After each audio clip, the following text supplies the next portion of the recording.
Hello and welcome to yet another video. This is the 11th episode of the story in which Naruto accomplished the impossible. You cannot stop the flow of time. Its will only rotates in one direction. A mere human cannot change that path. This story is from Dorsey. Please support him, her. She is also a digital artist, so please visit her profile. Please like and subscribe to show your support. Let's get the show started.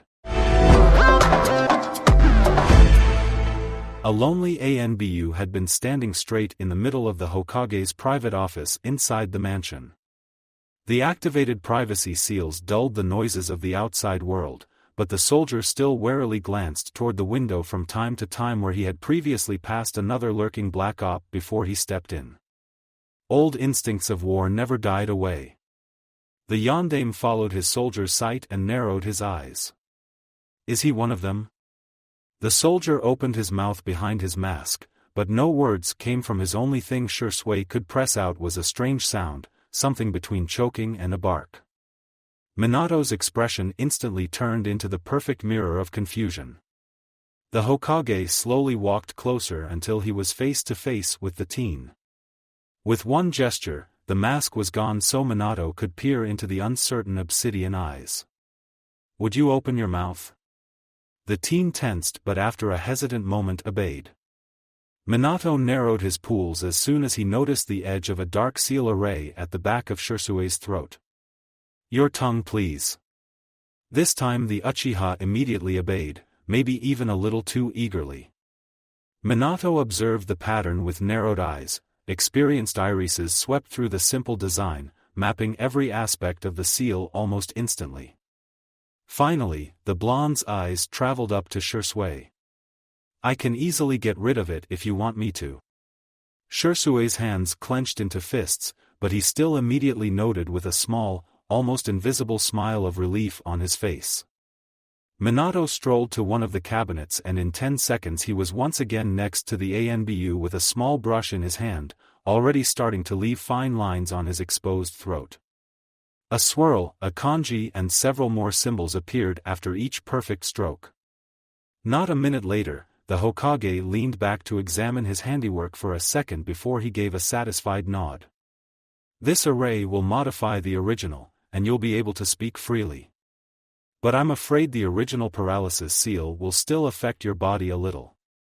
If I just remove it entirely, I fear Danzo would notice." He built in a trigger mechanism.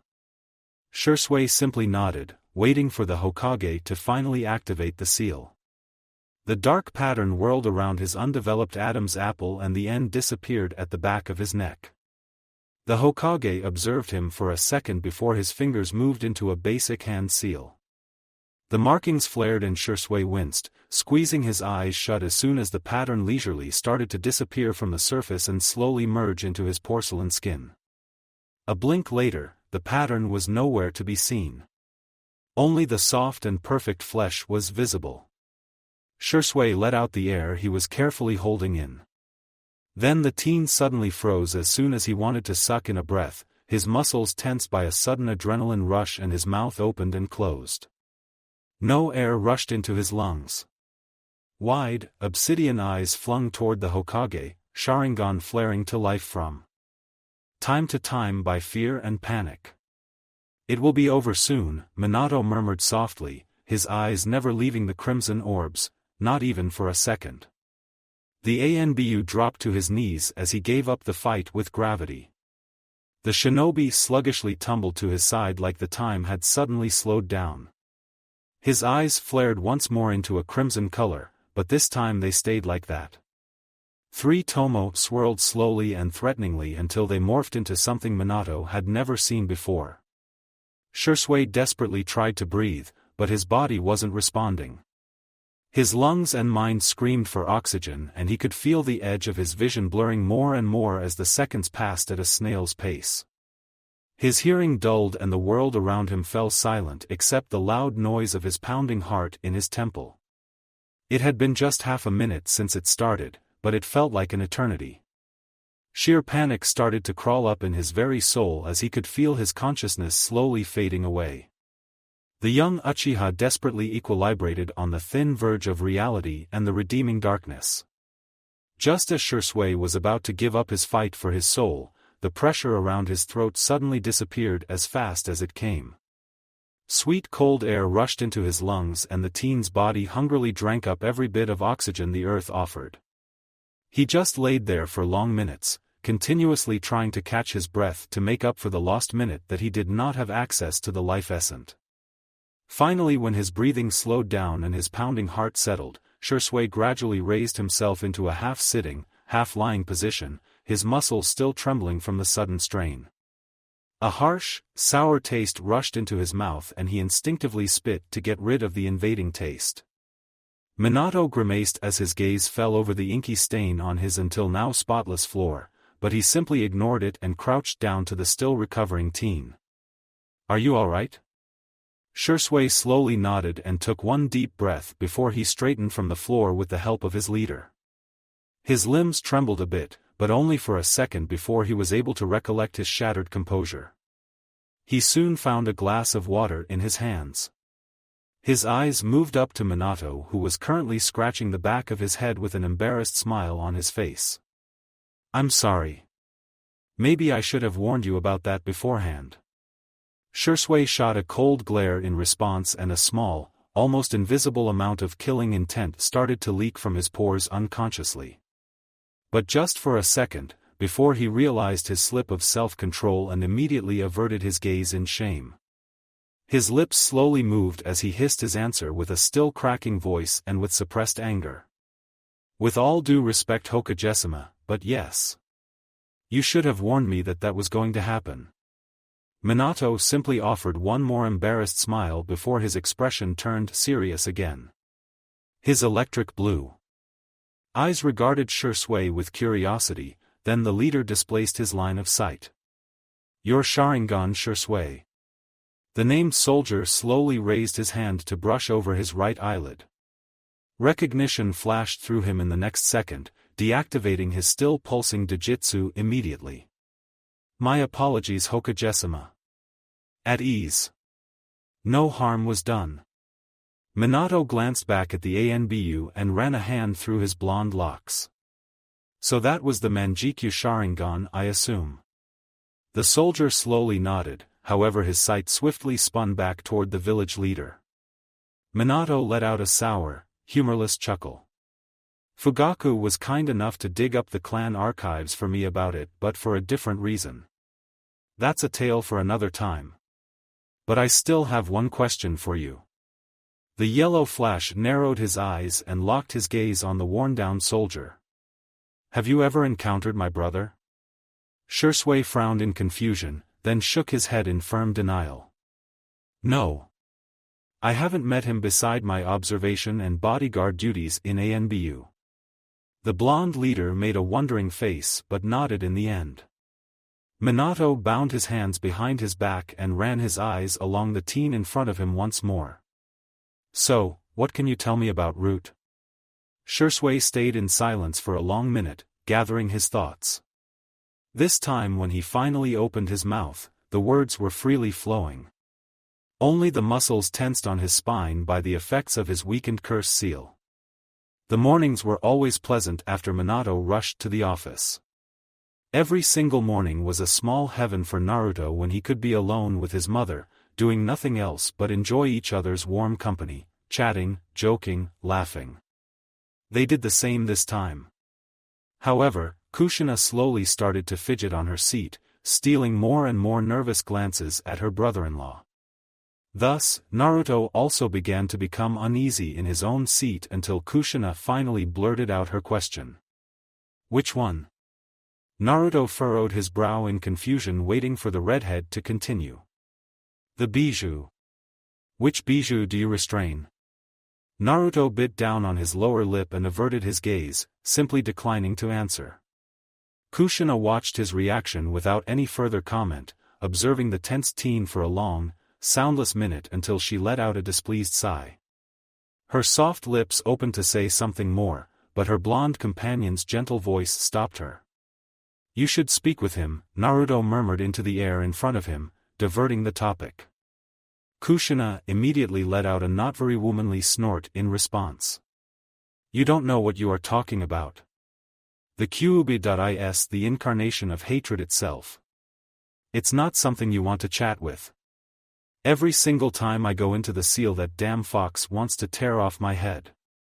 The sun-kissed boy didn't answer while his mother continued her rambling about the various deaths the fox had already offered to her.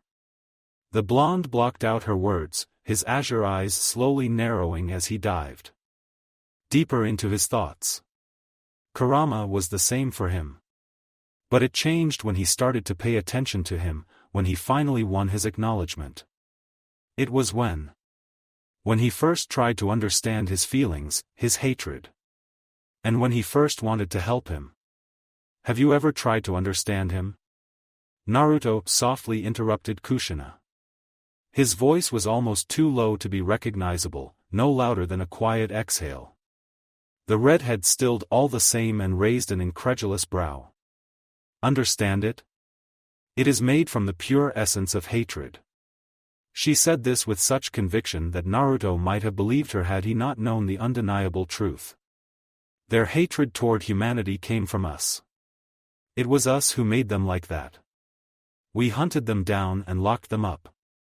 We used their power for our own means. We did no good for them, we only made them suffer. You would become the same in their position. Don't you think humanity deserves their hatred? Naruto let in a soft inhale, eyes hardening with determination as they locked on Kushina. And therefore it is we Jinchuriki who can change their hatred. By understanding their feelings, and breaking the ignorance between us. Tell me, Kushina, have you ever tried to speak with him like he wasn't some kind of monster? Have you ever spoken to him with kindness? Have you ever asked him how he feels? You should try it. You'd be surprised what you'd get in response. Kushina didn't answer. Instead, she gracefully stood and slowly walked away from the frowning blonde.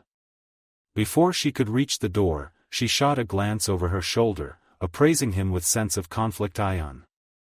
You gave me a lot to think about. Then she simply left. Naruto locked his gaze on the empty door, then shook his head in confusion. Maybe you should have just told her the truth. Kurama murmured softly. He opened his enormous mouth to say something more, but he didn't get the chance. The fox suddenly found himself face to face with the glaring blonde Jinchuriki. Hands clenched into trembling fists at his sides by the mix of anger and confusion. What? First you told me not to confess and now you're telling me to confess? Naruto gritted his teeth in his anger, hands traveled toward his blonde locks to grab them in the attempt to channel down some of his frustration. You damn flea bag. Don't mess with my head. Don't do this to me. Maybe I was wrong. Kurama suddenly snapped. Maybe I was wrong the whole time and we should have told the truth in the beginning. Maybe I was overconfident, but we need help with Madara. You need help. What if we die? What if we can't finish and we change nothing? What if the Jubi?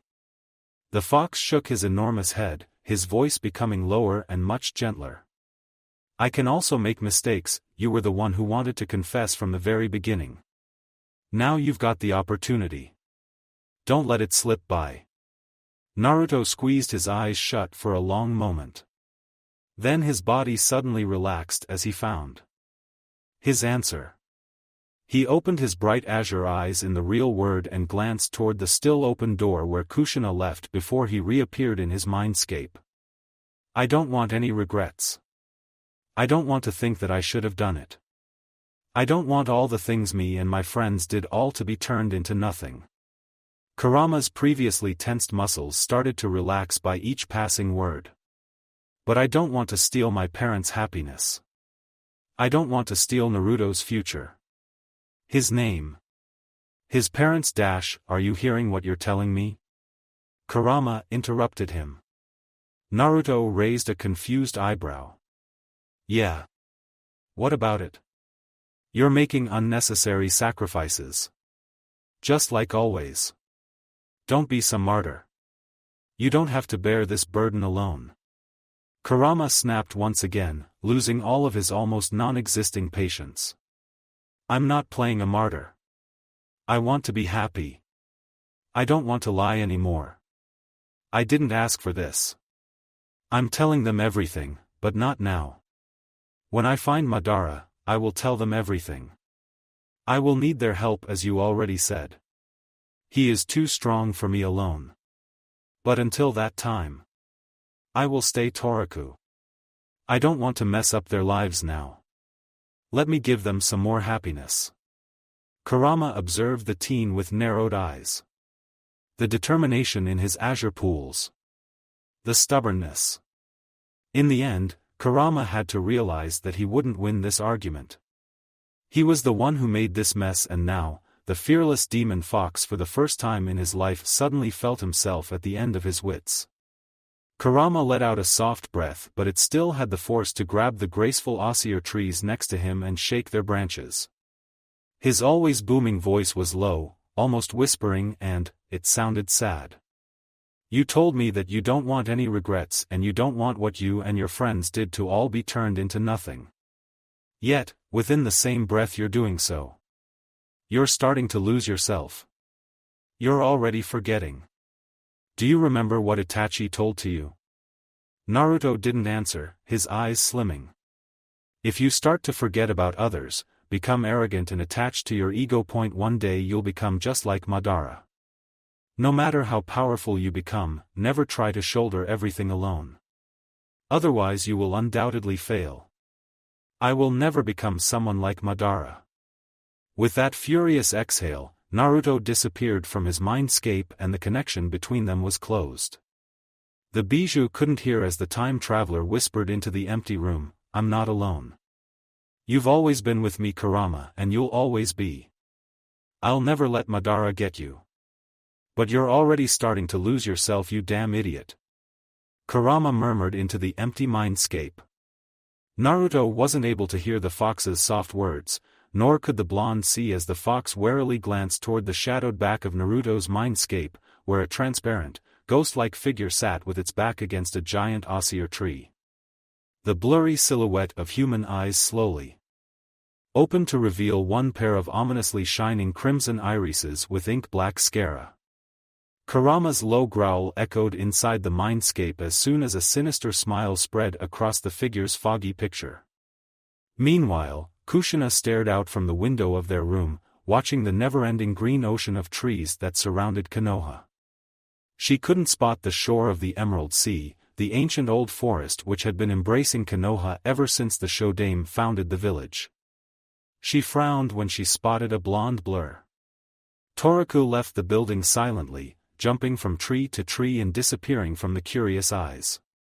Her husband wouldn't return for long hours. The redhead slowly settled down on the bed and let out a long breath, preparing her body to sink into a meditating state. She slowed down her breathing, together with her pounding heart and her running. Next time she opened her emerald eyes, she found herself in the middle of her mindscape in front of the seal with the gigantic form of the Nine Tails. The Kyuubi didn't say any words, only his continuous low growl echoed inside the empty space. Her eyes scanned through the seal, resting on each of the spikes for a long second before they traveled up to meet with her captive's narrowed crimson orbs. She observed the giant demon for a silent moment before her features saddened. Does it hurt? The Nine-Tail didn't answer immediately, his lips turned up into a half-snarl revealing his razor-sharp fangs, before he tried pulling his weight on the chains. But this time, the growl stuck inside his throat and the Kyuubi winced when his muscles painfully tensed around the stakes as he desperately tried to reach for the redhead. Kushina flinched after the telling reaction and averted her gaze with a flash of guilt in her emerald eyes. The always loud redhead locked her sight on her feet, not daring to look up. I'm sorry. I didn't know. Kushina lowly whispered into the nothingness of the seal. The Kyuubi narrowed his giant red eyes even more until only two threatening slits were visible. However, before he got the opportunity to say anything to the girl, she retreated into reality within the next heartbeat. The Kyuubi held his gaze on the spot where his guard previously stood for long minutes. In the end, he shook his enormous head. TCH. That brat is really something, the Kyubi muttered to himself. Nothing moved in the silent afternoon inside the Hokage's office, everything was disturbingly soundless. Not even the birds were chirping outside the window, and somehow the always loud, pulsing village was lacking its buzzing noise. No merchants were shouting to gain customers, no children were yelling and laughing. No people were chatting and joking on the streets. Even with the open window, the village around the tower was lacking in any sound, like they were aware of the seriousness of the situation that was happening inside the building. An ANBU stood straight in front of the Hokage's narrowed blue eyes. His mask was still securely on his face, shrouding his identity. The white porcelain felt cold against his burning skin, but the soldier was grateful for the shooting sensation against his pulsing forehead. The red strokes viciously stood out on the pure white mask. No living man or woman could surely state what the red patterns were mimicking or what kind of animal the abstract forms indicated. Only the wearer knew it and what each curve meant, what each stroke hinted at. It was a crow mask even if it didn't bear any resemblance to the creature itself. Only the pointed nose in the middle of the false face suggested the beak and indicated that it was actually some kind of a bird. Shursui straightened as Minato swept his calculating gaze down his form, somehow capturing every detail. A cold shiver ran down the Uchiha's spine when the Hokage also straightened and slowly walked over to lean against the desk, folding his arms in front of his chest. He wasn't threatening, but his form radiated the dominant strength and authority befitting his position. Something happened, Minato stated. He did not ask. The young soldier before him slowly nodded, and in the next blink, all the privacy seals were activated. Report. I have received a new mission from Danzo-sama. Minato narrowed his eyes and tilted his head to the side as his curiosity piqued. It's about your brother, Hokage-sama. Shursui opened his mouth to say more, but a gut feeling kept him from doing so. He glanced toward the open window where it felt like the tug in his stomach was directed. A second later a blonde crow peeked inside the office and jumped in the middle of the room, opening his mouth to yell his greeting. The words died in his throat when he landed, his grin slipping as soon as Taruko bypassed the lines of the privacy seals. It was a creepy sensation, like going through a waterfall made of pure ice.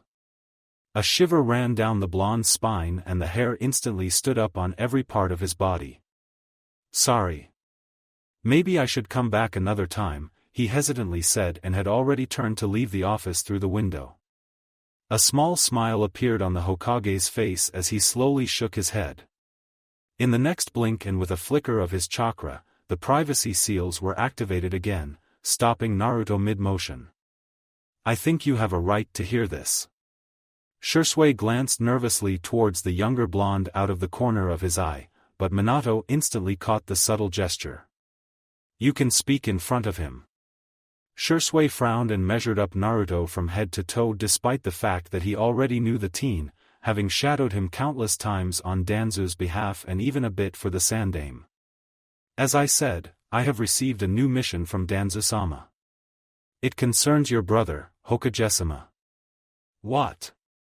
Naruto blurted, his azure eyes instantly narrowing in outrage. All of his attention was glued on the tense ANBU in front of him. Shursui made one more side glance, but after his Hokage's small nod, he continued. My new mission is to recruit Namikaze Toraku. I am to make him join the route by free will, or by force. I'm authorized to use my Sharingan on him if necessary. I've even been given clearance to use the Koto Amatsukami on him. Minato didn't answer, nor did the younger blonde. Naruto was shocked to his core. He didn't know much about Danzu, but this all felt utterly wrong and out of character. All of his actions during his stay here. Why? Why was the old war hawk so against him? Why? Naruto flung his head towards his father, who voiced the same question. Why would Danzu want to do something like this? Why is he so desperate to get rid of my brother or to get his grip on him? Shursui shook his head. I don't know, Hokage-sama. The village leader closed his eyes to sink deep into his thoughts for a long tense minute until he made his decision. I've already let him act for too long. I have to end this madness. The members of Root are essential to this village, but Danzu. Minato shook his head. He has wandered too deep into the darkness, and it seems he has already fallen into the abyss. I can't ignore what you have told me anymore, Shursui. I can't ignore that he breaks lives while training his soldiers, that he forces children to kill each other to numb their emotions. I can't let it go on. And now this. This is an open act against a Konoha shinobi. This is treason. Azure eyes hardened like steel. Toraku. Since you're already involved, you'll tag along. Sensei is out of town and Danzu is powerful. We can't underestimate him. I'll need every strong shinobi by my side. A wide smirk appeared on Naruto's face instantly. Like hell you could just dump me after telling me all this top-secret stuff. I'll stick along for sure. An equally wide grin found its way onto Minato's face. And this time, the smirk was almost predatory, casting the air with a feral energy. They were going for a hunt. Naruto could feel as Kurama excitedly fidgeted inside the remains of his seal. Come on, let's grab some other guys. Naruto furrowed his brows in confusion, but before he could question his father, there were hands on his and Shursui's shoulders. The young Uchiha felt the familiar tug in his stomach and they were gone. When he opened his eyes, he found himself in a familiar place. Dank stone walls towered above him, tunnels blasted into their sides. They were deep inside the Hokage monument again, surrounded by dozens of people, their existence shrouded by thousands of surpassing seals. Medics and ANBU were all over what used to be Orochimaru's secret hideout. Shursui's face turned green under the white porcelain and the teen suddenly rushed toward the far end of the place, probably to empty his swaying stomach after the hiration. The people around them were frozen in the same position they had been in before they arrived. Some medics were still holding their pencils on their last stroke while another young medic almost dropped a vial filled with blood when his Hokage appeared beside him. Naruto made a side glance and a shiver ran down his spine for the second time that day. The creepy creatures were still soundlessly floating inside the tubes while the files which used to be placed inside their holders were all over. Naruto glanced towards the nearest person and shot a wide smirk towards the frozen woman who immediately averted her gaze with pink coloring her cheeks. Sensei. I've already told you, don't flash in here like this. You're creeping out the staff. An angry teenage girl stepped next to them, her arms carefully folded in front of her small chest. Her eyes were practically spitting fire, but Minato didn't falter. Sorry Rinchin, but I'm not here for your research. I need to see Wolf. The girl furrowed her brow. He's at the cells. They're investigating the seals there.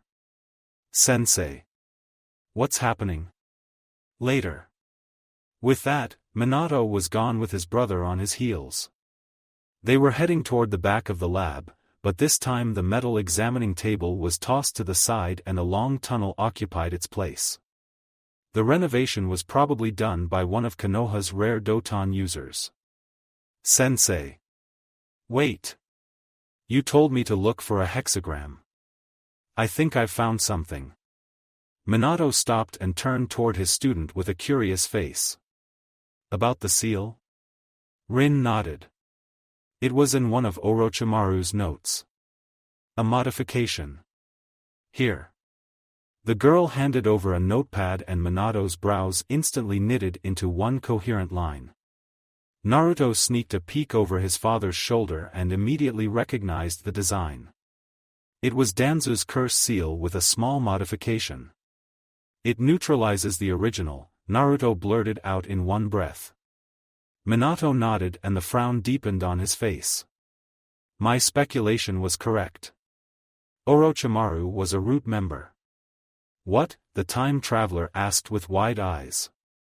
That was absolutely new information to him. Shursui also mentioned that Danzu and Orochimaru used to meet. We found the remains of a seal on his tongue, but we couldn't identify the design for sure. That's how Danzu knew instantly when Orochimaru died. When a seal disappears, a small amount of the user's chakra also fades, alerting the caster when it returns. Naruto nodded while his father turned back to Rin. Thank you, Rinshin. I'm sorry, but I have to grab Wolf immediately. Rin didn't even have the time to complain. Minato turned and confidently walked along the long tunnel, passing the faintly glowing gas lamps until they finally reached the other side. A dozen sharp eyes were on their forms as soon as they stepped into the light. Some were surprised, but some had been watching them in admiration and awe. Minato left Naruto where he was and stepped in front of a stoic Anbu in a wolf-like mask. Naruto shot a gaze at the first cell. The bars were uprooted from their place as he rushed inside without thinking when he felt Yamato's faint chakra signature. He sniffed at the air stealthily.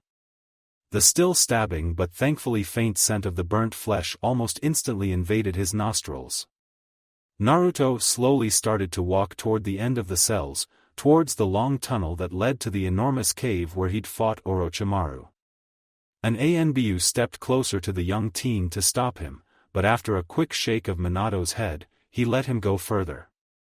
Naruto had been slowly inching closer and closer to the end of the passage and already passed the spot where his father had found him. Then he reached the entrance. There weren't any shinobi inside the empty cave, but he could still feel a presence behind him. A lurking Anbu for sure. Her chakra signature was faint, but it was still there, female based on the slight scent of perfume she probably used weeks ago. The blonde slowly walked closer to a crater where Kurama's claw milled through the hard rock. He spotted the charred ground not too far away. Naruto winced and averted his gaze just in time to feel as his father stepped inside the cave and walked next to him. It was an enormous battle, wasn't it? Naruto nodded. Yeah. The bastard was as sneaky as a snake. He almost got me once. His hands unconsciously stroked his abdomen where the Kusanagi bit into his flesh and scrunched up his nose in displeasure. Naruto shook his head and faced his father. What now? I talked with the Anbu commander. Wolf went to grab the most loyal elite of the elites. Shursui was kind enough to name the rude Anbu hidden among us. Naruto glanced back to the black spot and nodded, not really aware of the light frown that appeared on his father's face. You don't look surprised. No. Minato grimaced at the short answer. He had hoped for some silly excuses, for denial, for some explanations. But none came. His brother didn't comment on his knowledge about Root. About Danzu. In the end Minato just shook his head and brushed the topic to the side, at least for now. Come, the others are probably already inside the office. Almost a dozen shinobi followed the young Anbu together with the Hokage. They were gracefully hopping from rooftop to rooftop through the middle of the village but still carefully avoided attention. The smallest member of the elite squad at the head finally stopped and hopped down into a deserted alley. It was narrow and ravaged, shrouded from the eyes of most people. Both civilian and shinobi alike had the tendency to simply avert their gaze when they found something untasteful, even in their own village. A thick, ancient wooden door stood next to an already full trash bin. The time-worn door had been shrouded from the warm sunlight by the ink-black shadows of the walls around it, probably never having met the sunshine since it had just been built in. Only those who have the seal can enter here. I can open it, but as soon as you pass it without Danzu-sama's seal, it will trigger an alarm mechanism. Shursui motioned toward the door. Minato nodded and carefully stepped closer to gently touch the rough surface with only one of his fingertips. He sent a minute spark of his chakra and a dark, hexagonal seal appearing on the door in an instant. It pulsed only for a second before it faded from existence. A deep frown appeared on Minato's face and he poked the door once more a bit more roughly. This time, the seal didn't disappear as quickly. It stayed there for more than a minute, giving enough time for the seal master to examine it. In the next moment, there was a fine brush and ink in each of Minato's hands. Naruto inched closer to his father and blinked as the experienced hands made stroke after stroke above the old seal. Changing it slightly, deleting it and, in some places, merging with it. The yondaime examined his handiwork for one more second before he nodded to himself. His right arm was locked onto a basic hand sign, while he placed his left into the middle of the new design. With a flicker of his chakra, his own design glowed with a faint yellow light, shrouding the original angled array. The dark design flinched and slowly vanished once more. But this time, it was forever. A soft click disturbed the silence and the door opened an inch. The old hinges loudly squeaked as an ANBU carefully opened it the rest of the way, revealing the long stairway leading down into a shadowed corridor. The end of the passage disappeared into the darkness. A cocky and altogether satisfied smile spread across Minato's face. "Heh. Amateur." Naruto's snort echoed inside the narrow alley, but before he could respond to his father's comment, Minato turned toward the young Uchiha. "Shursui, you'll stay here and watch our backs. But Danzu still thinks you are one of his loyal soldiers. If there is even the slightest chance that the War Hawk will slip out of my hands, I want a plan B. That is you. You've told us enough about the place and the root members." But the Uchiha tried to finish his protest, but the Hokage had already stepped through the entrance and a flash of azure eyes froze the words inside his throat.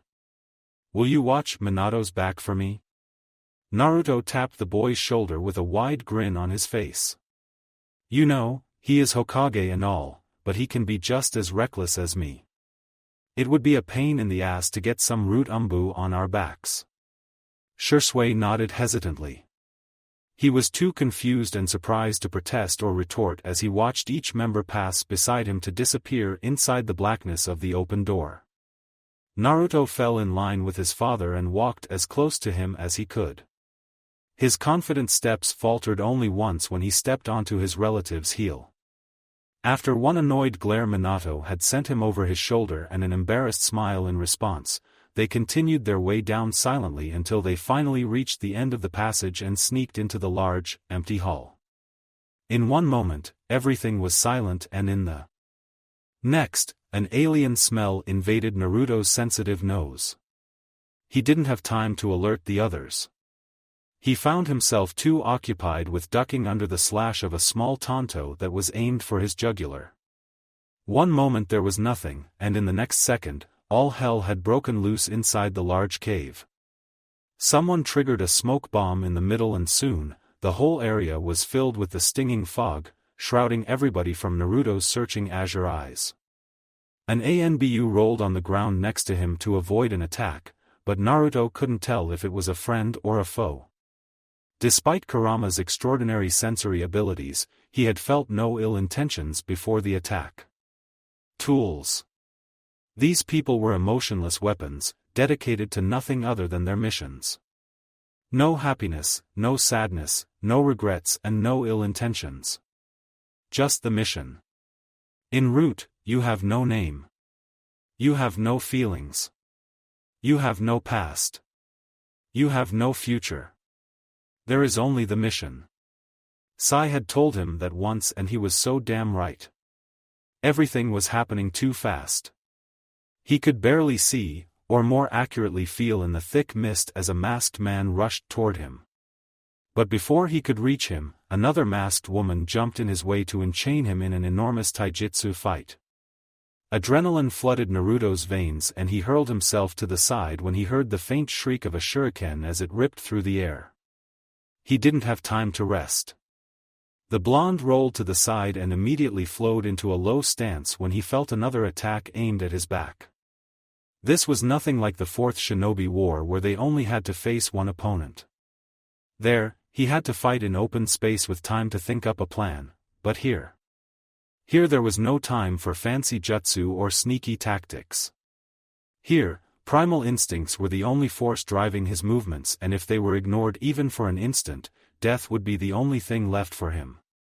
And Naruto did just that.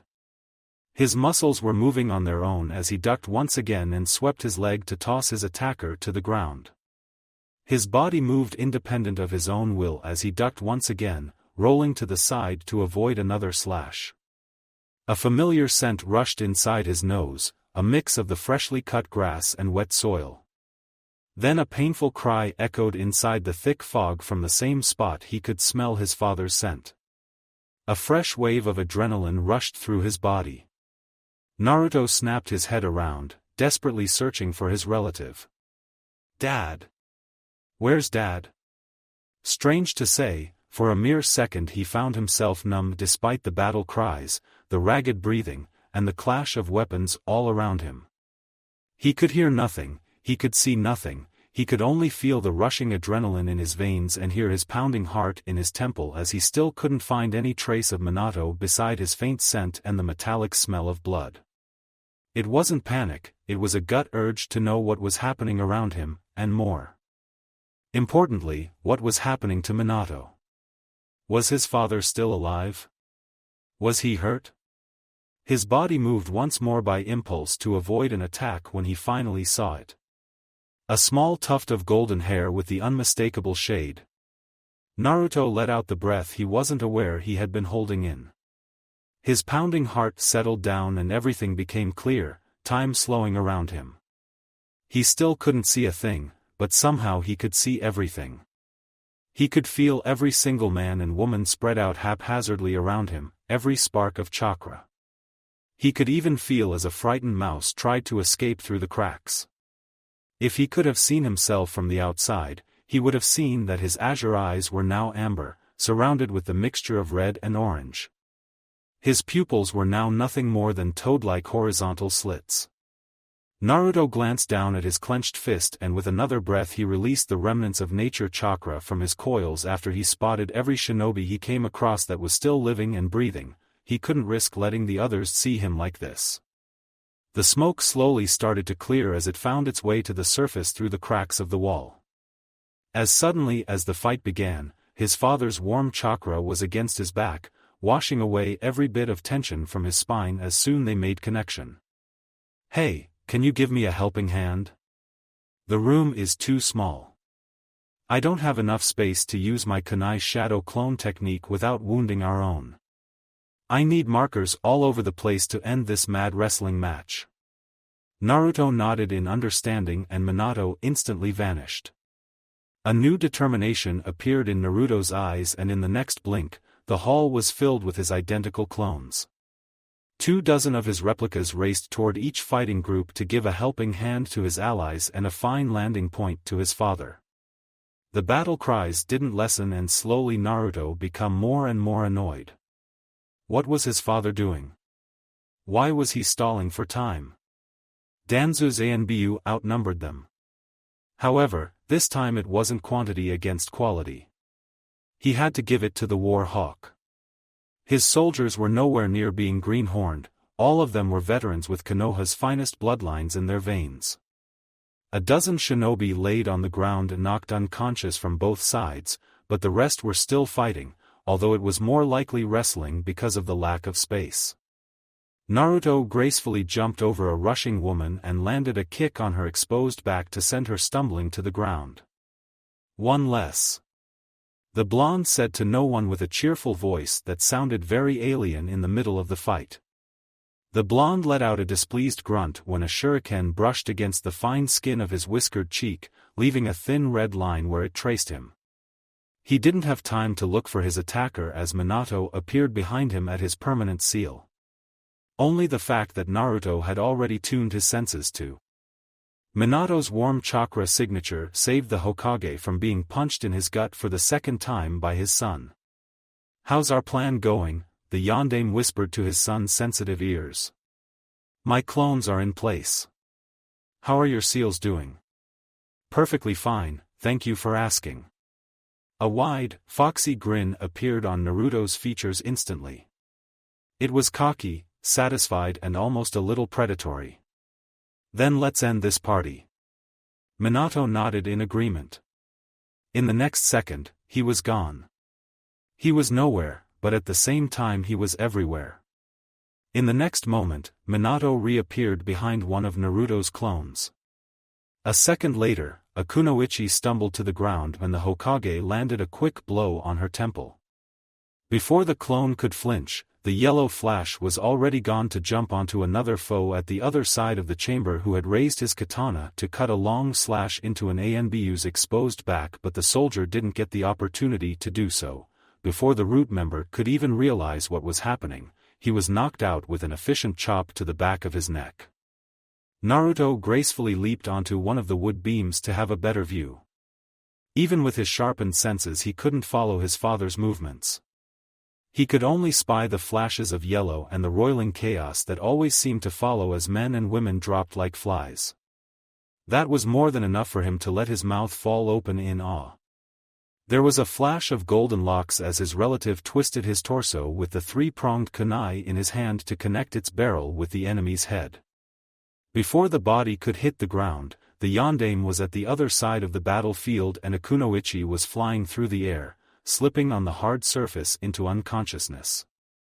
In 2 minutes, the battle was over. The chamber was filled with indisposed shinobi, but Minato's ANBU didn't waste any time as they had already started to secure them with sharp ninja wires. Their side was also short by 6 black ops, but all of them were thankfully still alive. Minato swept his eyes through the wounded and after his order, a kunoichi with a cat mask grabbed the 2 seriously wounded shinobi and vanished to the hospital. Minato took one last glance around before he motioned to the rest to follow him. They rushed toward the passage and disappeared into the shadows. Every once in a while, a root member tried to stop them and each time, a loyal ANBU dropped back. Tanto and Katana met and sparkled in the shadowy passage until the clinging voices quieted down behind their backs. Naruto couldn't grasp how long they had been running along the thick corridors. Had it just been 5 minutes or already half an hour? His now raging breathing echoed inside the silent corridors. An explosion shook the land under their feet, but they didn't stop.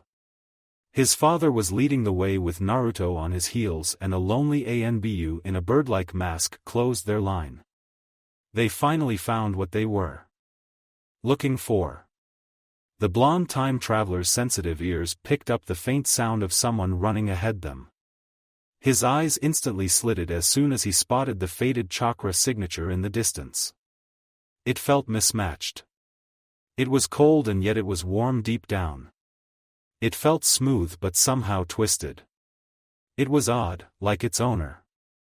Naruto gritted his teeth and forced more chakra into his strained limbs to catch up to their hidden prey. Their small group blurted through another door, when they finally caught a glimpse of Danzu. The old man stoically stood in the entrance of another thin passage, but Naruto could still hear his wildly pounding heart and the faint whistling sound of his overstretched lungs. The old war hawk was one of the best shinobi of his time, but he was well over his prime. 2 root members stood in a low stance in front of their leader, their body equally strained but still ready to defend the man. Shimura Danzu. Minato made a step further toward the tensed group. Surrender yourself to Konoha's justice for your treason. The normally calm Warhawk's face twitched. Treason? He muttered in disbelief, much more to himself than to the Hokage. His face twisted into the shadow of a disgusted expression.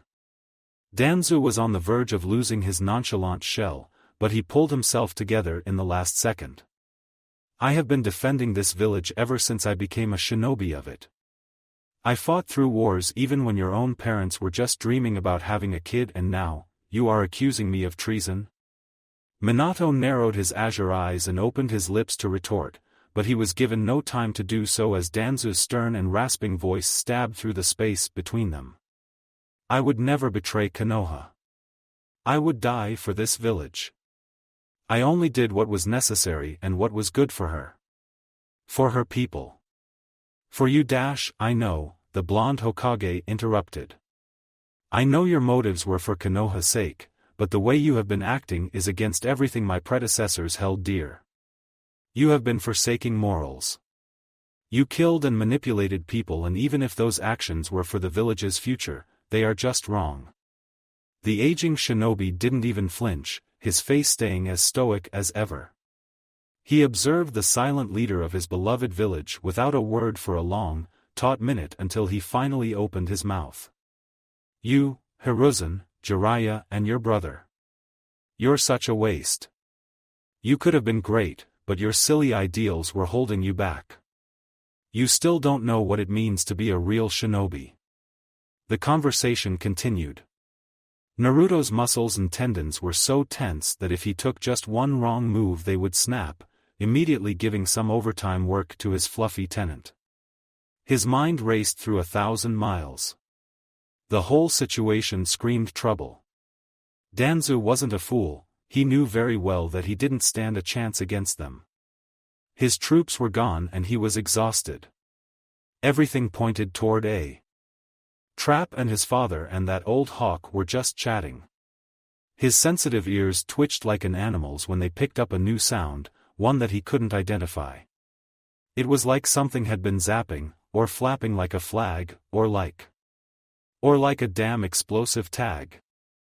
Naruto didn't shout, didn't think, he simply grabbed his father and the stunned Anbu beside him and rushed toward the safe entrance of the passage where they had come from with a speed even Minato would acknowledge.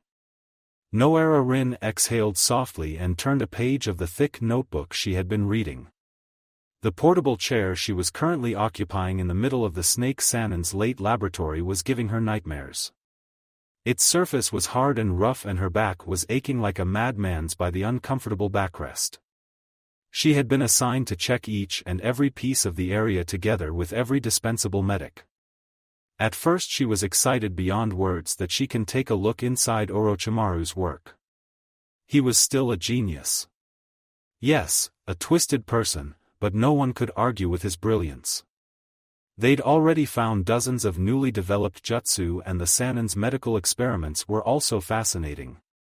A new DNA test, deep research on each and every single bloodline Konoha possessed, and cures to diseases that even Tsunade couldn't argue with. Even with his twisted mind, Orochimaru's research was still very useful and ingenious. However, progressing through the mountains of notes were time-consuming and not to mention boring after the initial excitement. Every time they finally thought they were ready, that there weren't any more, someone found another hidden room filled with files, descriptions, and long and dreary data sheets. And all of them had to be checked page by page. Warm, chocolate-brown orbs ran along Orochimaru's neat and perfect handwriting. Each stroke was boasting long hours of practice until they were finally flawless. Rin scribbled down some bulletin points into her own notepad. Everything was silent around her, the others were occupied with digging through their own tower of papers and files. She carefully turned another page, and her chestnut eyes caught on a different kind of paper carefully nestled between the pages. She narrowed her eyes as Toriku's small picture grinned at her from the upper right corner of the paper. Basic information followed the portrait about the boy and a diagram continued the list on the upper part. A lot of ID numbers and failed marks after each one continued the flow until her eyes reached the last two IDs. Both were marked with a green matching note. She furrowed her brows and made one last glance at the two numbers to memorize them. ID, 01220 and 01229. The kunoichi rose from her uncomfortable chair to stroll to another table and open a thick notebook to check on the ID numbers she just found.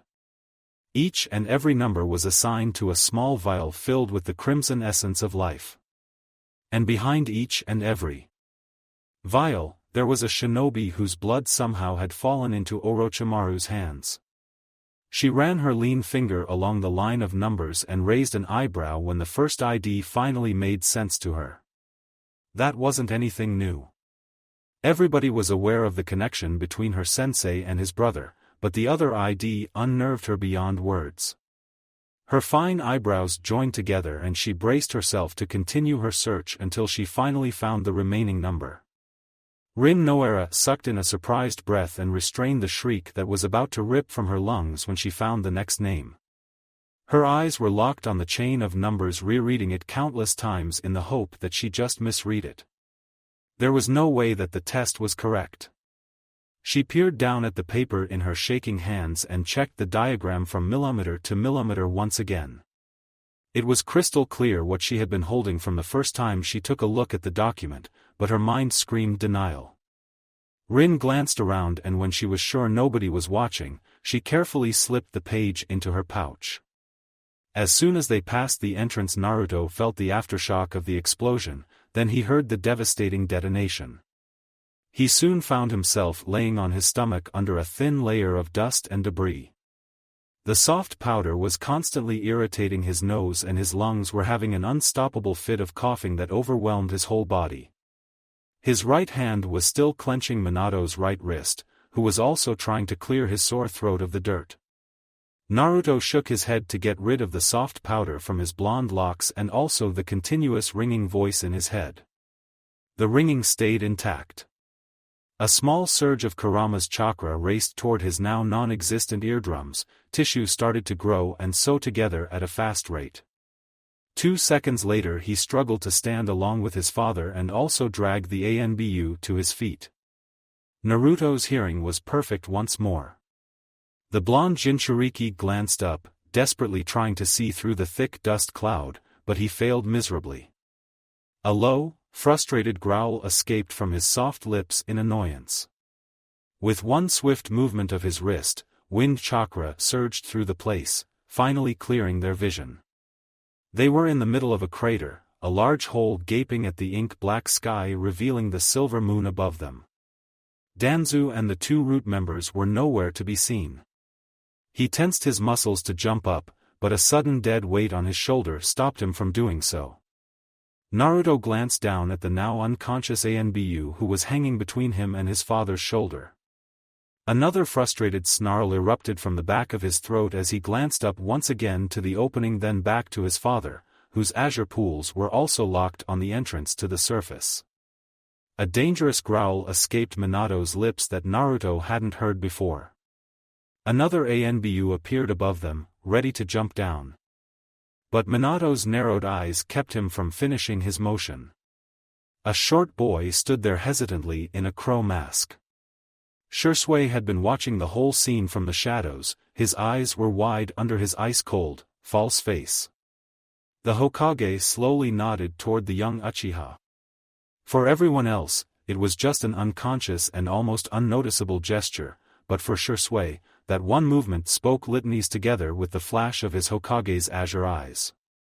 Go with them. Bring us information. The young Uchiha made an equally small motion, and then he was gone with the fastest Shunshin Naruto have ever seen. In the next moment, Naruto could feel as new chakra signatures rushed toward them with insane speed. 3 ANBU appeared next to them and several more footsteps echoed above them. One of the masked soldiers immediately crouched down next to his senseless ally. Get him to the hospital. Minato didn't wait for his shinobi to disappear, he instead turned toward the remaining 2. Go after them. Maybe you can pick up their trail. They nodded and, despite their ragged forms, gracefully jumped out of the entrance to join the other dozen ANBU, disappearing inside the dark woods. Naruto tensed his muscles to follow them, but Kurama's angry snarl stopped him from rushing after the small group. What are you doing? What does it look like? I can easily get his trail. I just have to use Sage Mode and we can get him. Look your left, you moron. As soon as Kurama finished his sentence, Naruto could feel his father suddenly grip his shoulder to seek support. Minato's whole face was covered in gray dust with the exception of one thin, red trail that slowly traveled down from his ear. Naruto's eyes widened. His father, he was bleeding. Naruto immediately twisted his body to get a better hold on the dangerously swaying young leader.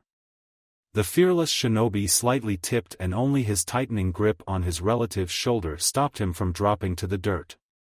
The Hokage desperately tried to stay on his feet in front of his subordinate's eyes, but as soon the last ANBU disappeared, Minato's determination cracked and the world dangerously slipped out from under him. He needs your help more than the Anbu. Naruto unconsciously nodded and gently let his father slip down to the ground, giving some redemption to his strained muscles. The Hokage offered a grateful smile before he shook his head, desperately trying to get rid of the dizziness. That bastard was distracting us with all of his fancy words to gather time. The time traveler's face scrunched up in an annoyed grimace. His father, however, didn't respond, his hands traveling up to his face to brush down the thin line of his own blood. It only smudged the red liquid on his dusty skin. "I'll take you to the hospital." The named leader didn't even twitch. "Oi! Can you hear me?" Naruto let out a sigh and shook his head when no answer. Younger blonde rolled his eyes and snapped his fingers in front of his father's face to finally get his attention. Confused and hazy azure eyes trailed up to meet Naruto's smirk. "Come on. A deaf Hokage doesn't do any good for Konoha's reputation." Minato furrowed his brows in concentration and the smirk widened on Naruto's face. "You can't hear me, can you? Not even a word?" The Hokage gently brushed his fingertips on the curves of his ears until they settled down on his temple and his face scrunched into an annoyed grimace. "You know, now I can call you whatever I want. The Blondie Flash of Konoha." Naruto snickered. "Oh, I know one that's better. I'm going to call you Blondame until you regain your hearing. What do you say? Blondame?" Minato's right eye twitched in annoyance as he watched his snickering relative. "I can read your lips," Minato deadpanned, stating it a little louder than necessary. Naruto's smirk shrunk into an embarrassed smile and his hands unknowingly traveled up to scratch the back of his head. The newly named Yellow Flash eyed the teen for a long second before a restrained amused snort escaped from his lips and the previous mood was gone.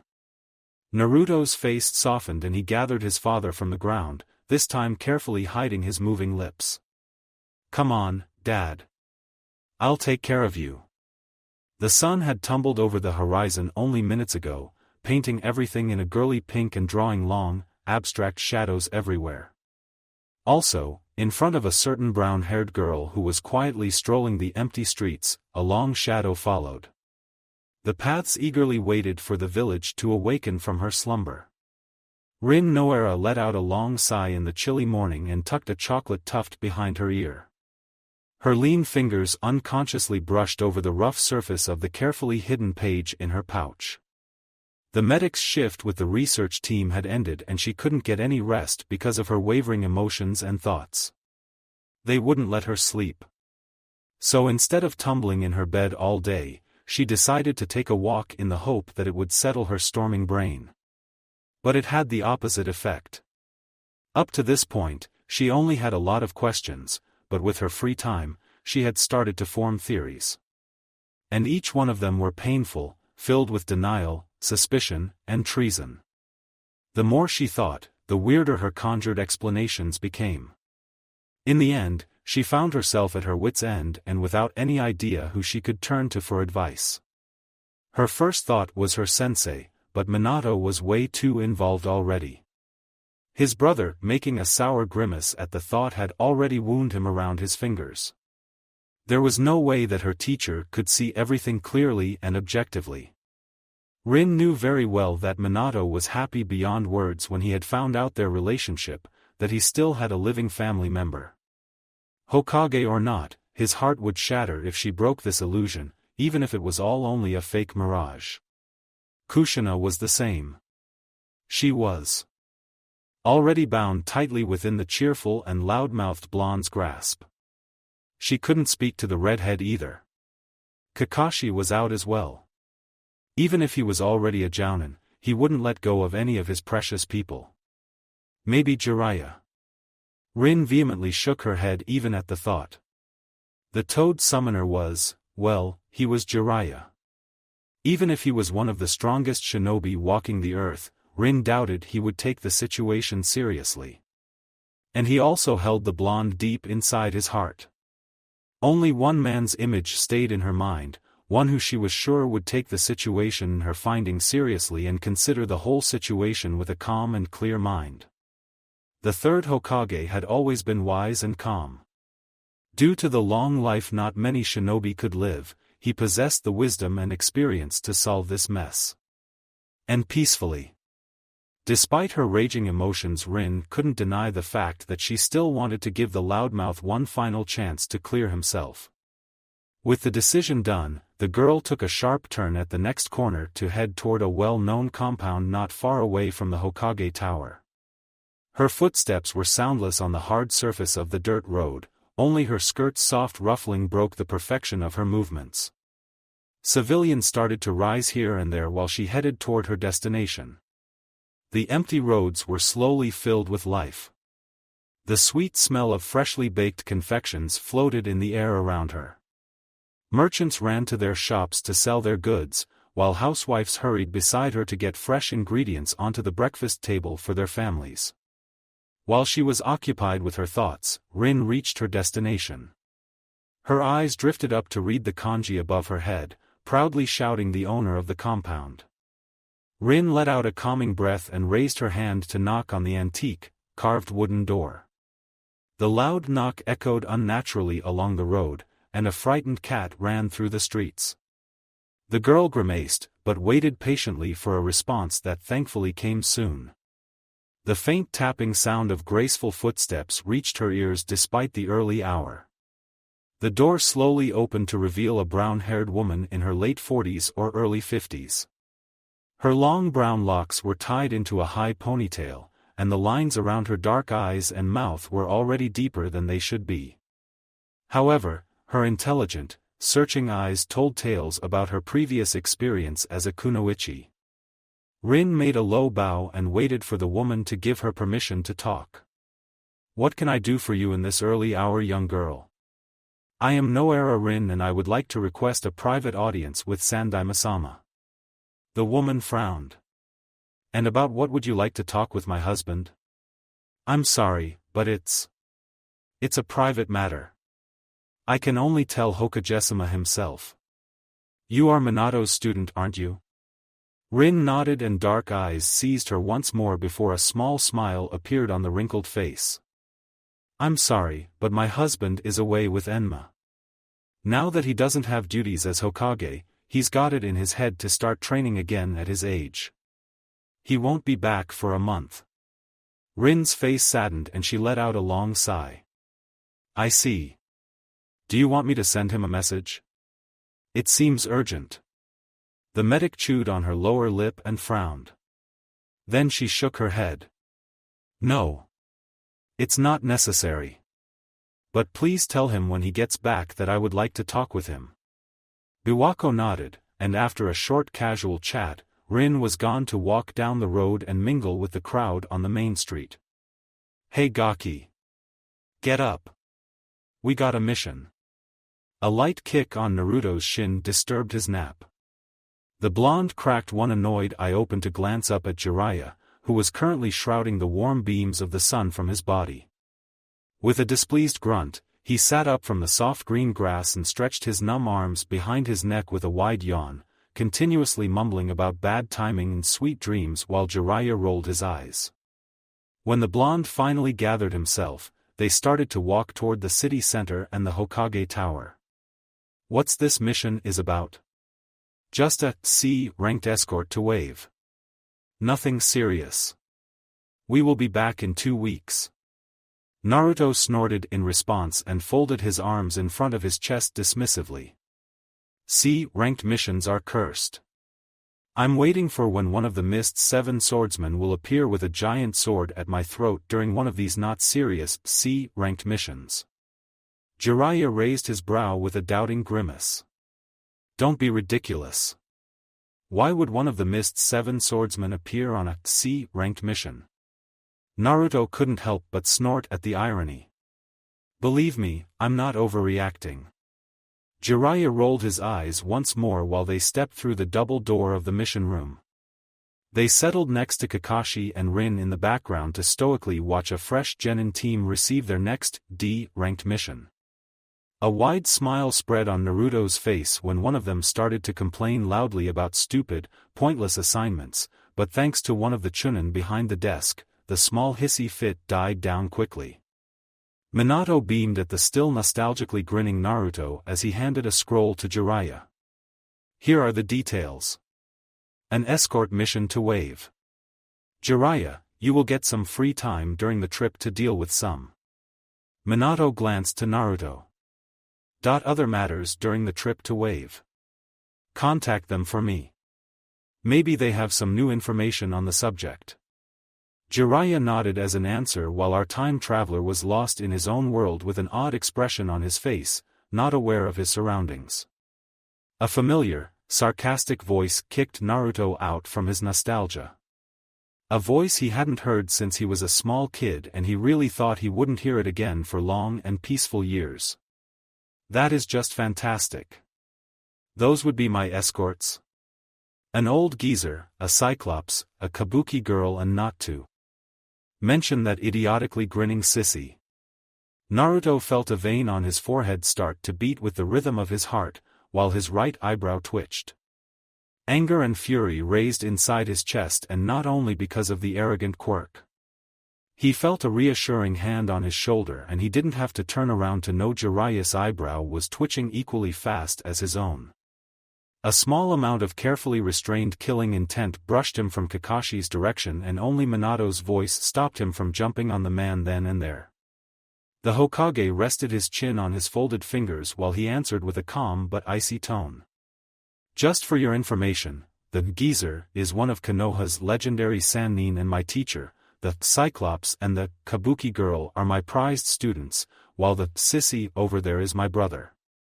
You should consider yourself very lucky. You have received an elite team for the cost of a C-rank mission. As Hokage, I could charge this setup to a rank assignment, considering that currently they are the only available team in higher caliber than Genin, but if you still would like to complain, I can assign 2 Genin teams as an escort instead of them. So I really advise you to restrain yourself from any further comment.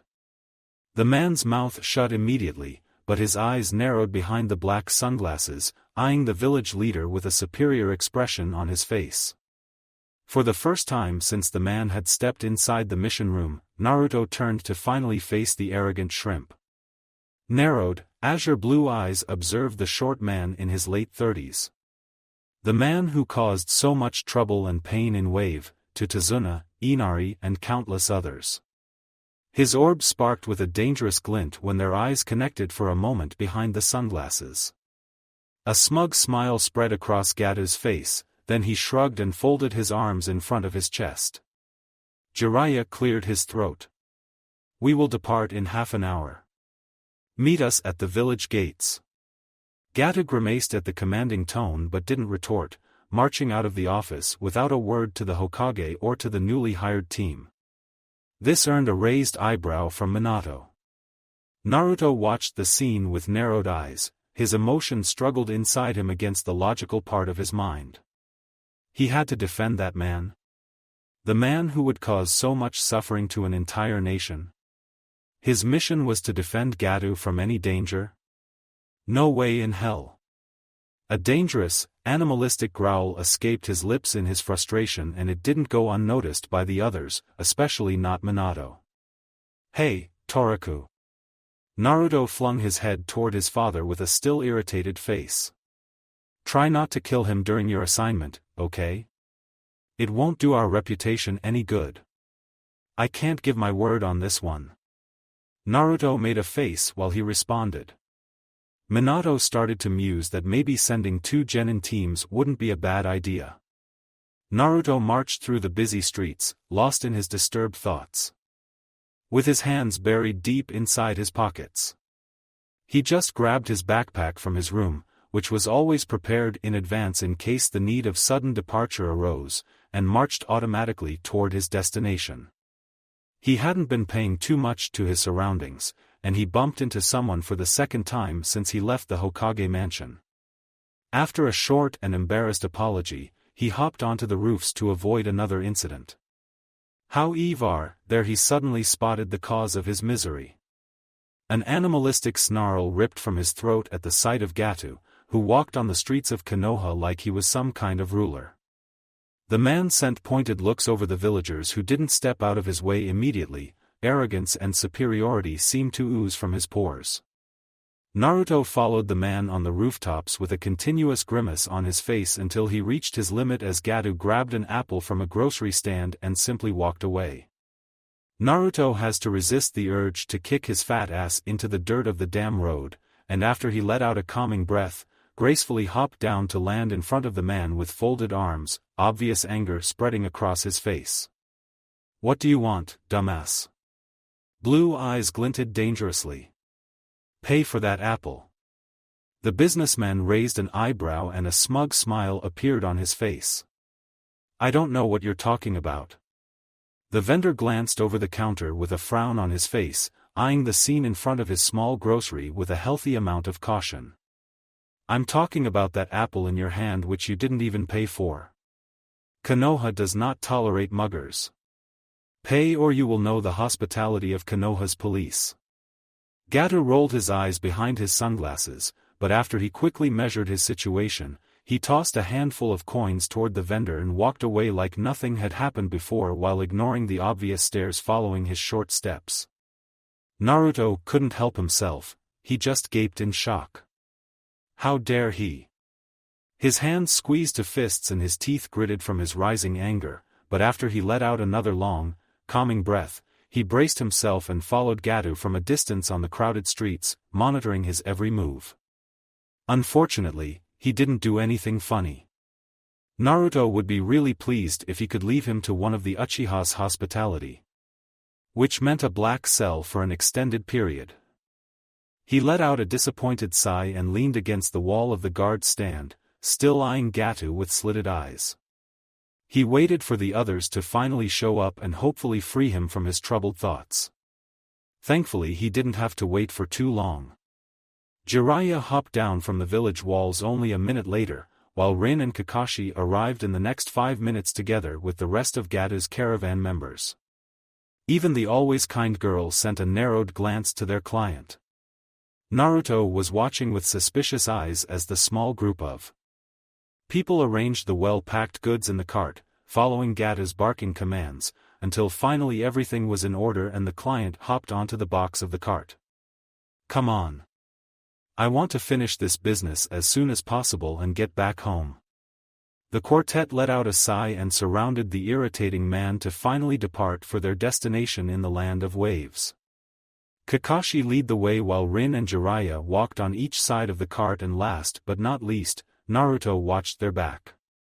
If you thought the traveling was painful, you underestimate the whining of a grown man.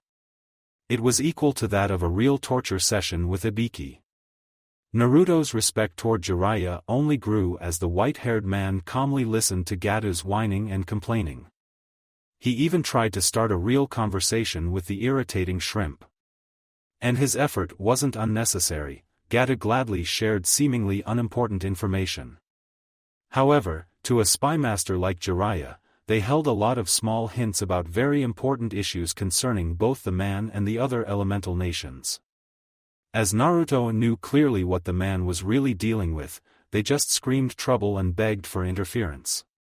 For the first hour, they had to listen to Gato's continuous complaints about incompetent mercenaries who couldn't even defend themselves and about his money being thrown out a window by hiring them. A bunch of bandits had attacked his small caravan, probably in the hopes of gathering some expensive plunder from the cart.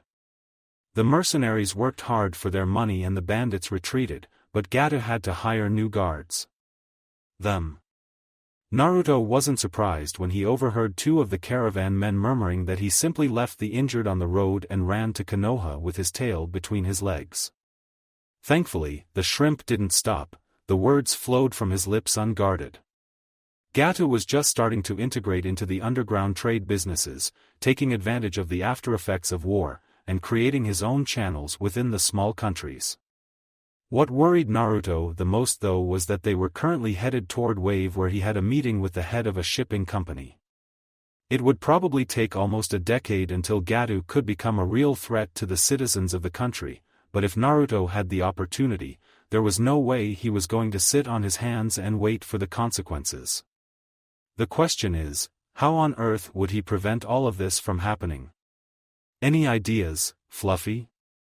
Kurama's angry snort echoed inside his mindscape while they were slowly walking on the path.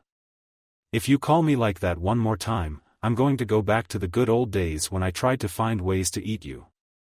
The fox proceeded to flash teeth taller than most men. Sorry. Geez, you're snappy, Naruto retorted casually, but a shiver crawled up his spine anyway. So, any ideas how to get rid of him? Kurama closed his eyes and frowned. I have to admit. I also don't like that shrimp. Naruto shrugged and Kurama stayed silent, his face still set in a calculating frown. Do you want to kill him? The fox asked gradually and carefully. The blonde frowned while he thought about the possibility. No. Not if it isn't necessary. Kurama let out a sigh and somehow it sounded relieved. Still the idealist. Naruto frowned and returned to watching the back of their client who continuously complained about the weather to Jiraiya. There is no way you can convince Gato to give up his business and you know this very well. I know. There are 2 ways I can think of now. Get evidence and you can arrange a lengthy, hospitable stay for him in a cell. Or if someone attacks, stand aside. Let him die. A frown appeared on Naruto's face. The first option was a long and slow one, and there was no guarantee that he would find anything. Gato wasn't a fool. He would build up a whole underground empire in the future, deftly evading law enforcement with bribes or hired muscle. Naruto cocked his head to the side. Well, maybe Gato was a fool. He had thought that with simple bandits he could get rid of trained Shinobi. His hands clenched into fists at the memory while he gritted his teeth, lost in his mind for a minute until he shook his head to clear his thoughts. The second option. Could he do it? Could he simply step to the side and abandon a mission? Could he bring shame to his village by letting his client die?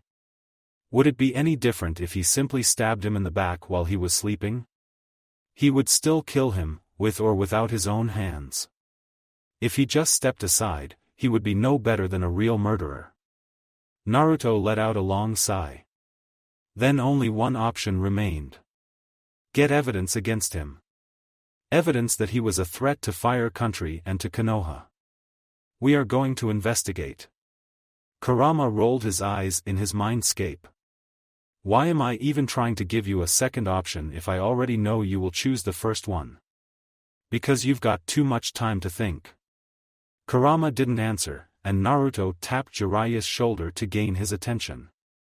They let the trio pass them to gain some distance and only then did Naruto open his mouth. Jiraiya, I know it's going to sound odd, but I think something is off about that man. The Sennin nodded, his eyes wandering toward the back of their client. I know what you mean. If you discount that he is arrogant and irritating, he still reeks of trouble. Naruto nodded with a frown on his face, not sure how to continue. Try to plant more suspicion in Jiraiya.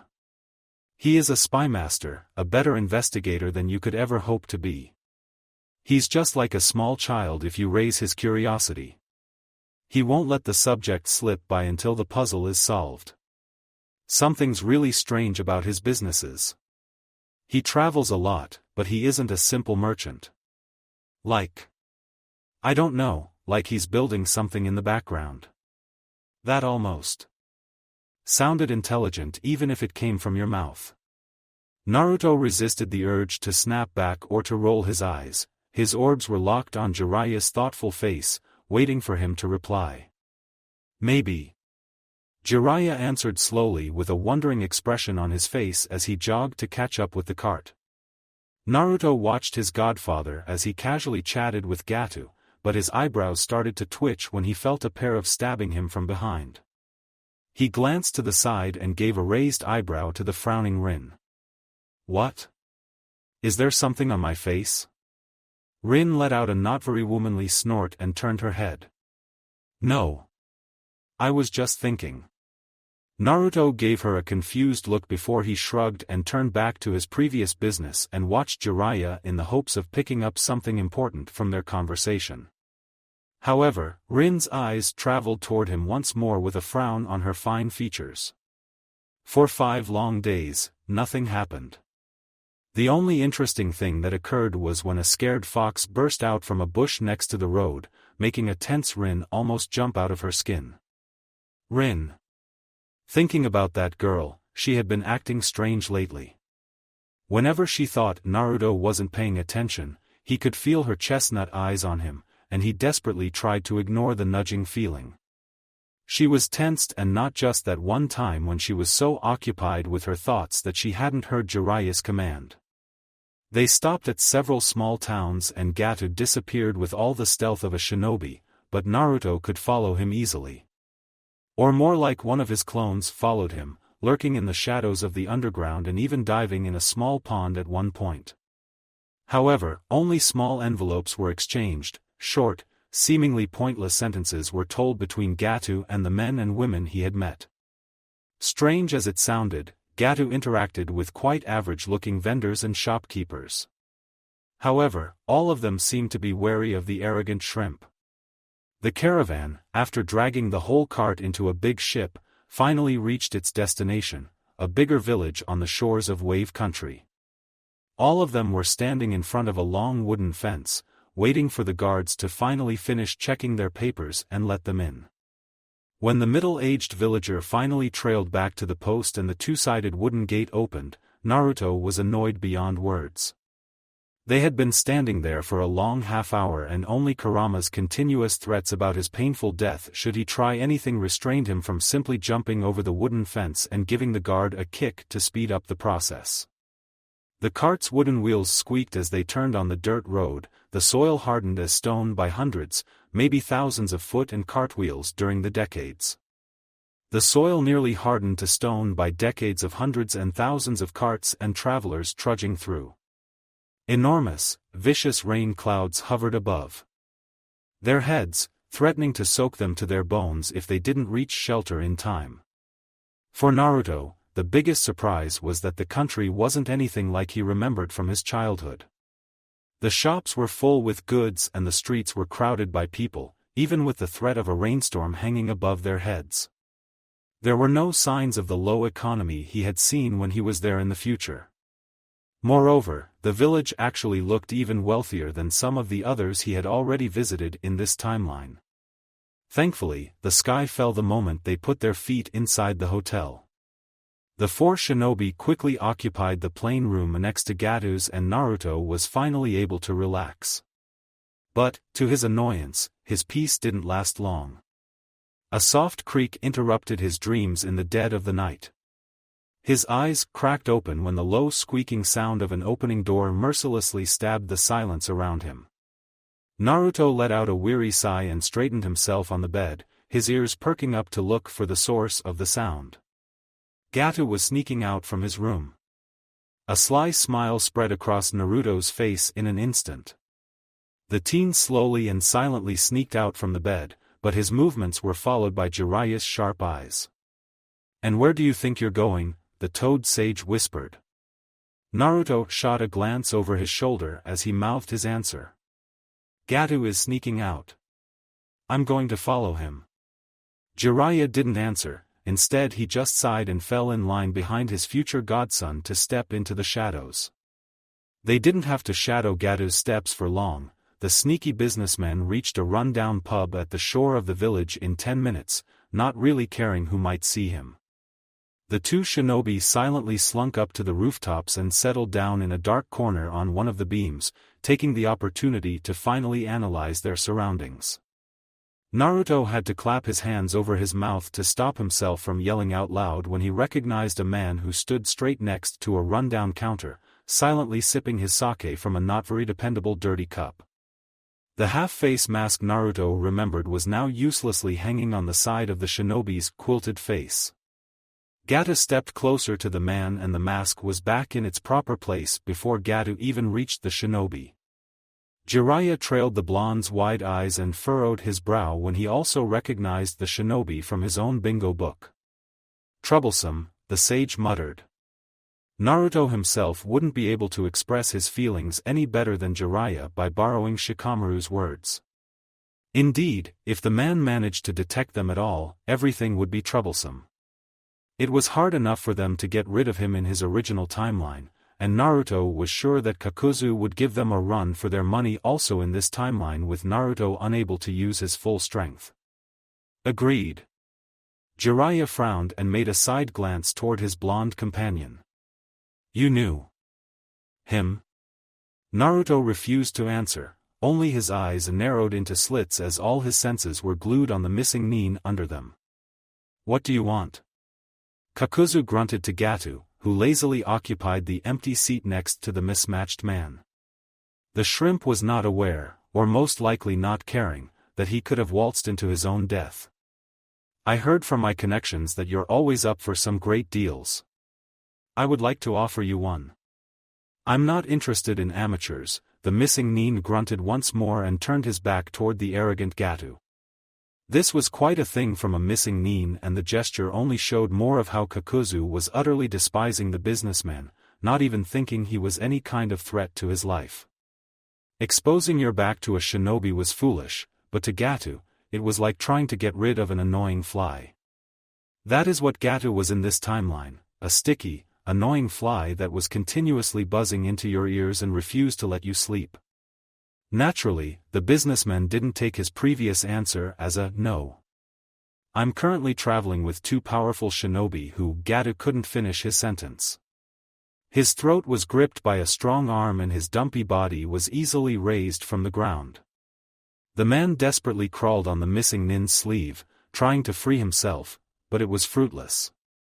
His head slowly turned blue as Kakuzu raised him closer toward his own face. I said, I am not interested. Understood? Gato eagerly tried to nod, but the hand around his throat restrained him from doing so. Vibrant green eyes peered into his own fading pair when no answer came.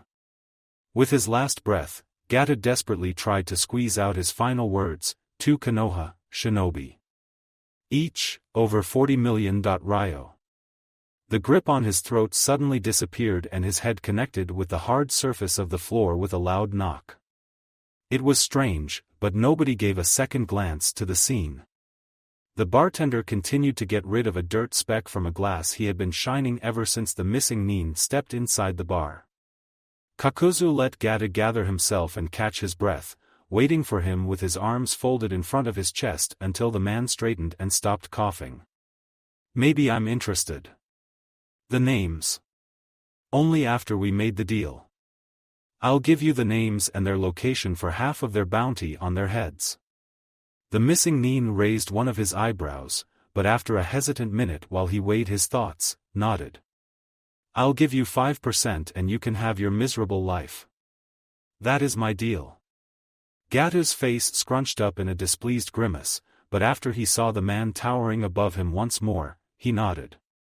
He had already cursed the minute when this idea popped up in his head a dozen times. But he'd still receive a reasonable amount of money for his information and he wouldn't need them anymore since they had reached their destination. I'm traveling with a team of Konoha shinobi. 3 have got a bounty fee on their heads, the names. One by one. I'll decide if they're worthy of my interest, Kakuzu interrupted Gato impatiently, making the businessman gulp. Hatake Kakashi. One of the youngest shinobi in history who gained a bounty fee on his head. He is young, but they already started to call him the copycat. 1,000,000 ryo on his head. His affinity is lighting and fire, his ninjutsu is already equal to a seasoned jounin despite his young age. Good, but not worthy enough for my time. Hope the others will be more to my liking. Kakuzu sat down and grabbed his bottle of sake to refill his empty cup and gestured to Gato to continue. The mask that had been previously covering his face was gone, revealing his mismatched face and the stitches where his mouth should be. The businessman took a shaky step backward, but with time, he braced himself. It was already too late to think of a plan B. Jiraiya of the Densetsu no Sannin. That sounds much better. He's got 50 million on his head currently. His affinity is earth and fire along with a powerful summon. A powerful opponent. Kakuzu made a wondering expression, slowly sipping his sake. I could use his heart. It must be strong to have belonged to the Toad Sage. The last one? Gato eagerly presented the name, the Hokage's brother, Namikaze Toraku. The missing nin furrowed his brow for a second before he nodded. One of the newest editions of the bingo books, and he's already got 35 million ryo on his head. I have no information on his abilities, but there are whispers that he was the one who killed Orochimaru. The Toad Summoner and the Hokage's little brother are interesting targets. I'll let you live and I'll give you your 5% dividend. Now get out of here.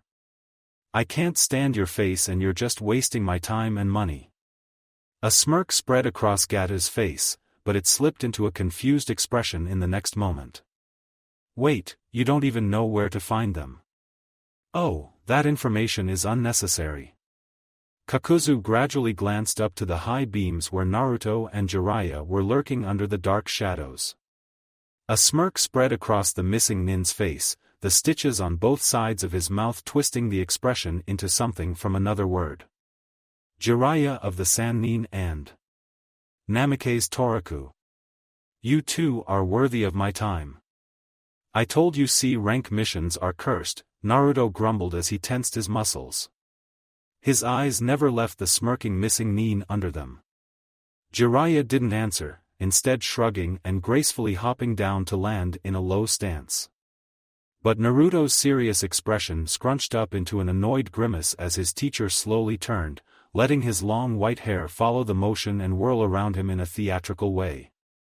His hands were already moving in a dancing motion, preparing his debut. Beware. For he who takes the hearts of lonely women, the savior of the vulnerable, the Toad Sage of Mount Myaboku, the great Jiraiya of the Densetsu no Sannin has arrived. Prepare yourself for, the blonde let out a long, weary sigh and likewise landed beside his grandfather's left side, interrupting him before he could warm up and really start his flashy, not to mention, unnecessary show. Hey, old pervert. It's not the best time for your kabuki performance, you know? Brats don't know respect these days, Jiraiya grunted with a pout on his face, but he still lowered himself into a graceful stance close to the ground. And I've got one thing for you too. The Toad Summoner shot a glare toward Gato, who had already run toward the farthest corner of the pub and tried to cover himself behind a brawny figure. We're quitting. You're on your own until your fat ass will be dragged back to Konoha for what you've done. You'll face Konoha's wrath for selling us to a missing nin. A wide grin spread across Naruto's face. Hey, can I still kick his fat ass? The Uchiha police will give that ass kicking to him. A pout appeared on Naruto's face, but he didn't have time to retort. The place exploded as the missing nin flung into action. They responded in kind. Dust, dirt, broken boards and beams covered the whole area that used to be a pub. People yelled and cried as soon as they realized what was happening around them. A brunette clung tightly to Naruto's clothes, wide gray eyes scanning the area that used to be her workplace. What? What did you do? What did you do to my pub? The woman whimpered, but her voice was on the verge of screaming. Hey, I saved your life. Naruto protested with a grimace. But my workplace. How should I live now? The blonde shook his head and let out a sigh. I bet boss is going to rebuild this place. Just hang on. I have to go after them. The clone put down the brunette and turned toward the edge of the woods. Another explosion shook the ground. The Bunshin made one last side glance toward his replicas who were trying to hush the other customers. He smirked when one of his copies sent a kick toward the frozen Gato's butt. The businessman flinched, not really noticing that one of the dark lenses of his sunglasses laid in a dozen shards under his knees. Another clone hopped next to the still frozen client and with one efficient chop of his hand, Gato was out cold, probably never having comprehended what happened around him in the last minute. When the clone was sure that nobody was killed or seriously injured, he dashed into the thick woods to give a helping hand to his creator. When he finally reached a large clearing, he could only steal Shikamaru's words. Troublesome a zillion times. A dozen clones had been trying to get rid of each beating heart of the missing Nin. Sinister black forms had been dashing through the clearing, attacking and retreating. Lightning chakra milled deep, long and black rips into the soft soil. Wind chakra shattered the trees of the never-ending woods, sending millions of leaves falling over the area like soft snow on a December night. Earthen spikes stabbed through the landscape, causing one of the clones to vanish from existence with a loud puff, leaving behind nothing else of his being other than a slowly floating cloud of white chakra. Naruto fluidly rolled to the side to avoid a vicious water dragon that rushed out from the real Kakuzu's body, while Jiraiya flung to the side to dodge the effects of an earth release. The blonde snapped his head left and right, desperately trying to dig every bit of information he remembered from his fight in the past/future/whatever with Kakuzu. He glanced toward the dark figure with the spike-like shoulder and horned mask. Lightning. His azure eyes swept toward the one with the red mouth. Fire. His pools went to examine the one with the wing-like things. Wind. His eyes moved toward the last black puppet and his brows furrowed. That was the first heart Kakashi and the other took down, and Kakuzu himself is using water jutsu. This leaving back only one possibility. Earth. Lightning, fire, wind, water and earth. Kakuzu had every elemental affinity, but Naruto was really glad now for Kakashi's strenuous training with the other three he posseed. He would be able to cover 4 of them, and Jiraiya had earth and fire affinities if Naruto's memories were anything to go by. They just have to choose their opponents wisely, and this fight would be like a ride in a funfair. A confident smile spread across Naruto's face and he jumped next to his sensei. I've got a plan. Let's change opponents. The real body is yours. He has a water affinity and it's weak against your earth releases. I'll be able to handle his other 4 hearts. Hearts. Jiraiya grunted in shock while dodging another attack. What do you mean by hearts? Exactly what I said. He stole hearts of Shinobi to get their nature affinities. Be very careful and never let him shoot those black string things at you. This wasn't in the bingo book, you know. Jiraiya grimaced and stole a glance over his shoulder. Just trust me on this one. I know what I'm doing. I'm not doubting it, Jiraiya muttered and nodded. Let's do it. Naruto smiled and was gone with a soft puff. Stupid clone technique. You never know who you're speaking with. The sage coughed and dashed toward Kakuzu's quilted body. Naruto quirked an eyebrow as soon he received the memories of his clone. He acknowledged his copy's idea with a wide, confident smile on his face. Okay, boys. You know what you have to do, he shouted, and dozens of blonde crowns nodded at once between 2 explosions. Naruto gracefully landed in a low stance in front of a dark figure with bull-like horns. A cocky smile spread across his face as he slowly raised his palm toward the inky lighting user. His hands weren't forming any hand seals, but deep inside his coils he could already feel sharp blades of wind gathering, waiting only for him to release the attack. Release it he did. Wind surged from his palms with the ferocity of a hurricane, slamming into the figure and sending him flying to the far end of the clearing. With one flick of his fingers, the futon, Cookie Hanma, wind release, air hammer, could have flown parallel to the ground, slicing everything in his way. But with Jiraiya in the way, that wasn't an option. The dark figure gathered itself from the scarred ground and hopped high in the air, lightning chakra surged through the area from its mouth. With a single, lithe twist of his torso, Naruto safely avoided the attack, his hands already fluidly dancing through the air.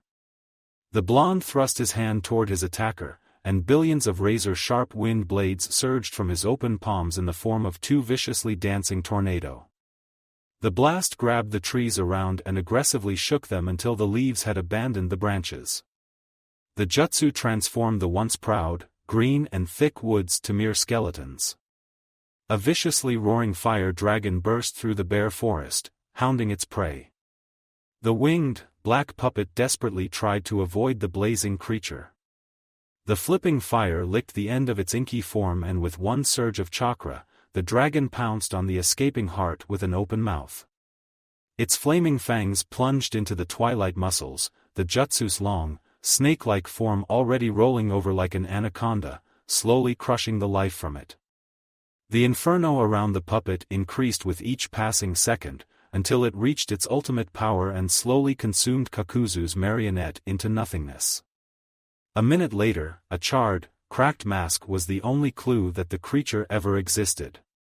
Naruto glanced toward the fading fire dragon as it let out its final roar, then he shifted his eyes back to his opponent. He flickered his fingers and wind chakra stirred up the dust below his feet. He took one step toward the being, and it retreated a step backward. A vicious smile spread across Naruto's face, and he lunged forward. With a surge of chakra, the creature was pinned to the ground by an unrelenting gale that buffeted and battered with sadistic glee. Two clones appeared next to Naruto in midair, and when they landed, powerful chakra started to swirl with insane speed between their palms. A shining azure orb appeared between the hands, and then it shifted. The air filled with the squealing sound of cutting wind chakra. Four snow-white chakra blades appeared on the sides of the Rasengan. Naruto's ears slowly became numb from the harsh sound as millions of invisible blades continuously cut into the empty air above his head. He raised the finished technique, silently threatening the restrained ink-black creature. This time, the clones didn't disappear, even more popped into existence around the small trio. A fourth clone stepped into the triangle to replace Naruto, who carefully handed over the jutsu to his concentrating copy. The technique wobbled once when Naruto slipped out under the jutsu, but it still managed to hold together. Naruto raised his hand once more and chopped down with it. By the signal, a dozen bunshin dashed toward the struggling being while Naruto leapt away to get out of the attack range. As soon as he landed next to the panting Jiraiya, an explosion shook the ground. Everything became white and silent around them for a second as the jutsu struck and the lightning-wielding creature was gone as the wind technique tore it apart. And you taught this attack to Minato? This could kill him if you're using clones. Jiraiya let out harsh breath, while dodging a kunai from Kakuzu's real body, who stopped attacking. His creepily glowing green eyes were glued on the place where the Rasen Shuriken had detonated. The puppet with the red mouth hopped next to its owner and let out a hissing sound. Your heart will be a fine replacement for the three you destroyed, Namikaze, Kakuzu stated confidently. Naruto glanced to the side just in time to see as one of his clones destroyed the earth masked with a well-aimed lighting jutsu. The black creature slowly crumbled into nothingness. Oh, you aren't interested in mine anymore? I'm hurt, Jiraiya said with a broken voice, but he had already bit down on his fingertip, summoning a man-sized, stoic-looking green toad with a katana on its back. Gamma Hero, I'll need some distraction here. The toad didn't answer, it just nodded and jumped into action in an instant. Naruto also didn't hesitate. As Gamma Hero and Jiraiya enchained the missing Nin into a taijutsu fight, he also jumped on the fire-wielding puppet. His breathing was still steady, and his chakra reserves were also more than half, which left him on equal standing with any Kage. His grin twisted into a cocky smirk as he landed more and more hits on the struggling creature. A kunai appeared in his hands to slice through the black tissue, but as soon the blade touched it, it parted into two and sucked in his arm. Snake-like, black strings started to crawl up under his shirt toward his pounding heart, and more reached for his limbs and for his throat to restrain him from struggling. Naruto sucked in a harsh breath as the ice-cold things touched his chest next his heart. Something roared in the distance, and when he blinked, a wild, lion-like creature bit down on his opponent. It was made from familiar white hair. Jiraiya's hair. Stinging wind chakra shot out from Naruto's palm at the same moment, slicing through the black strings and also cutting down a good portion of the black puppet. With another twist, he freed himself and desperately tried to get rid of the now lifelessly hanging, disgusting black cords. In the next moment, the owner of the hair was next to him, experienced fingers peeling the strings from his neck. It looked like you needed a helping hand. I can take care of myself, old man, Naruto grunted and shook of the last remains of the black rope-like things from his skin. Don't get cocky or you'll fail, Jiraiya said with a disapproving frown on his face, but hopped back to Gamahiro. Naruto froze and glanced back to his godfather with a wondering expression on his face. However, a flaming ball of fire interrupted him. He dodged to the side, and the remaining Bunshins also jumped to beside him. What's the plan, boss? We don't know too many water releases. Naruto frowned as he observed the patiently waiting creature in front of him. He could already feel as the ink-black thing started to gather chakra inside its coils to shoot out another attack from its mouth. We will stick to the good, old tactic. We will fight with quantity against quality. The clone displayed a confused face, but he didn't get time to ask as Naruto yelled the name of his next technique. Taiju Kage Bunshin no Jutsu, Multiple Shadow Clone Technique. Hundreds of identical copies flooded the place, each of them instantly finding their pair. Hundreds of water chakra-powered Rasengan shot toward the stilled black creature, while several Bunshin erupted from the ground to grab its foot to hold it in place. And this time, quantity won against quality.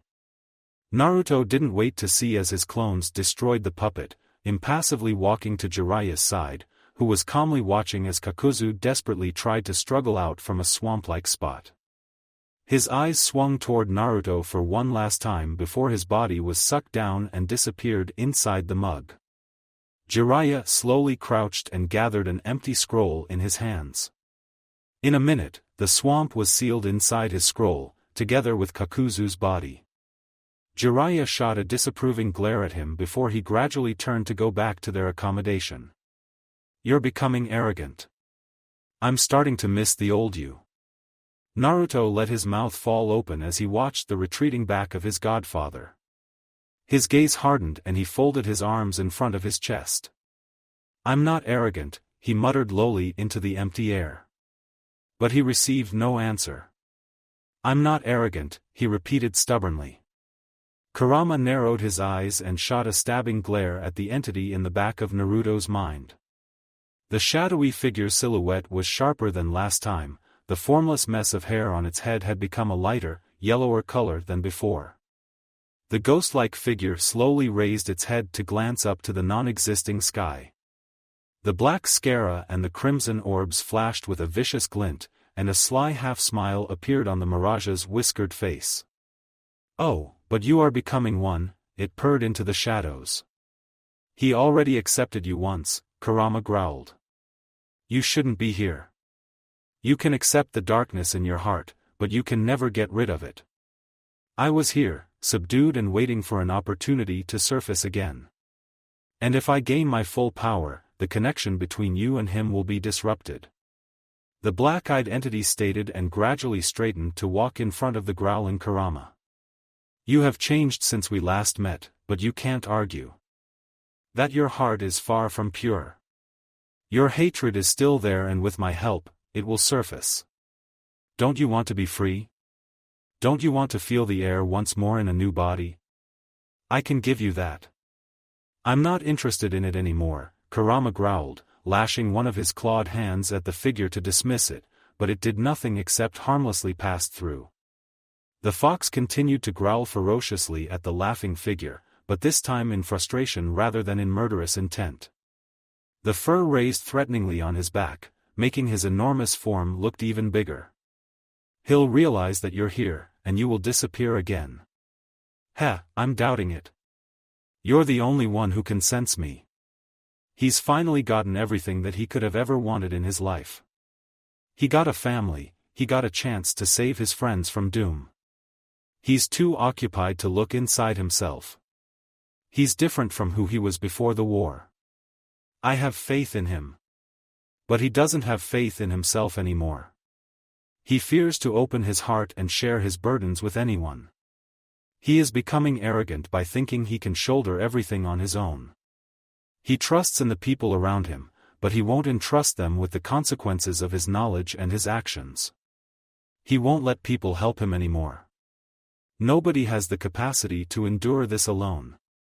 He will break, and when he breaks I'll be there to turn him in the right direction. He won't break. He's far stronger than you could even imagine. And he is not alone. I'm here, and I won't let anything like that happen. Kurama snapped, but Naruto's inner darkness didn't flinch, only taking a small step toward the fox. He will break. He needs only a small push, and he will be walking in Madara's footsteps. He's been manipulating the people around him, deceiving them ever since he got thrown into this timeline. A man who wants to change the world by himself and who wants his loved ones to be alive. Was it not the same obsession that Obito and Madara had? It's different, Kurama argued, but his voice faltered at the end. A wide and confident smirk was the Mirage's only answer. Naruto let out a thankful sigh as soon he spotted the sign of an inn in the distance. They turned on their heels after what happened in Wave. Gato was placed under a genjutsu, and one of Naruto's clones had been dragging along the dead weight on his shoulder, handling him a little bit rougher than necessary from time to time. Kakashi refused to communicate both with Jiraiya and Naruto ever since they arrived back at the ravaged village, and he found out what had happened with their client. Kakashi and Rin had been desperate to catch up with the two men, but Naruto's remaining clones restrained them from doing so. It was for their own sakes.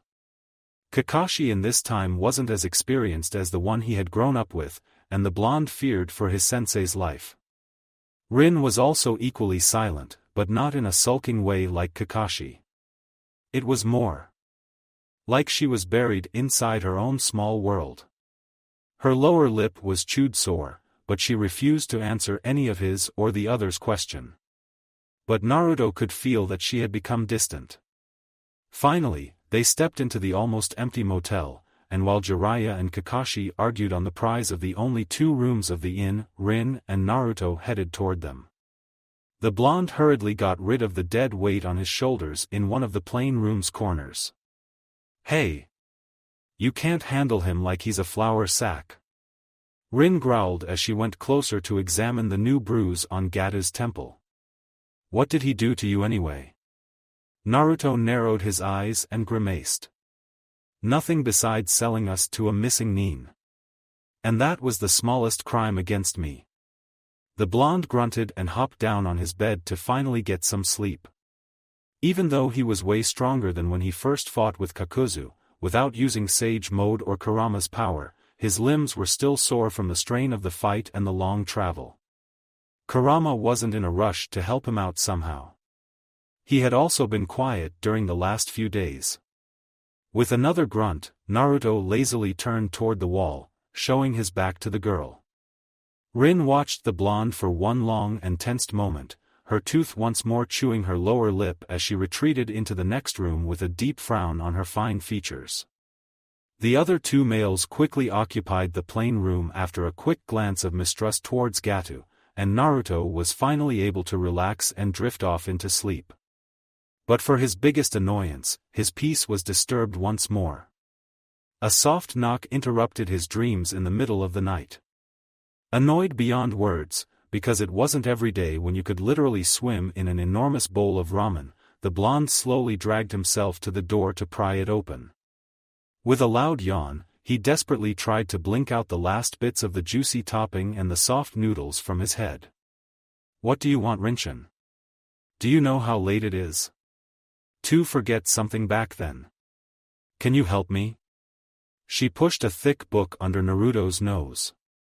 "You know, when you brought Sensei 2 weeks ago you forgot to sign the papers, so I brought them with me." "Couldn't it wait until morning?" the blonde muttered. Naruto tried to brush out the dream from his eyes, but he obediently grabbed the book, quickly signed it with a pen he didn't remember having, and another loud yawn. "I've never had to sign any documents until now. It's just formality." Rin muttered with a deep frown on her face and snapped the book out of the blonde's hands. However, in the next second, the book slipped out from Rin's now shaking hands to land face down on the hard floor with a loud bang in the silent night. Naruto let out one more enormous yawn and lazily reached down to give it back to Rin. His fingers dug into the opening where he signed it and gently raised it toward the girl. But he paused when he noted as Rin shakily raised her hands to restrain a shriek. Her eyes were wide and shocked and her gaze were fixed like a statue's on the open page in Naruto's hands. The Jinchuriki unconsciously traced back her eyesight, and his own eyes also widened. Sensei. Rin pressed out in a slowly rising tone, but nothing happened.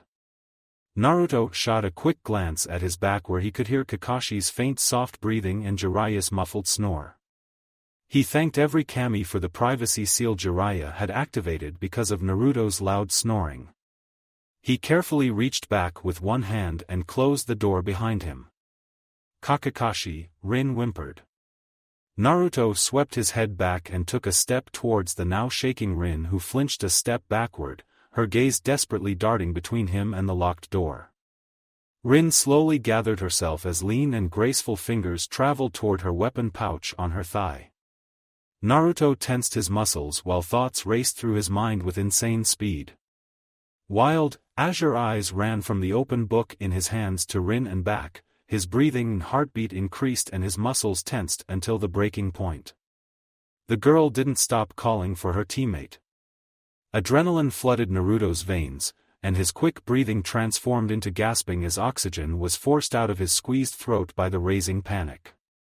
Naruto. Don't do anything stupid, Kurama muttered with a deep frown on his face as Naruto strained his muscles to take another step forward to try to hush down the trembling Rin. Naruto pushed out between two ragged breaths and actually took that step forward. Kakashi. This time, she really wanted to yell out loud, but the name sounded more like a whimper by her raising fear. Any further words were cut off as Naruto suddenly reached forward to clap a hand on Rin's mouth.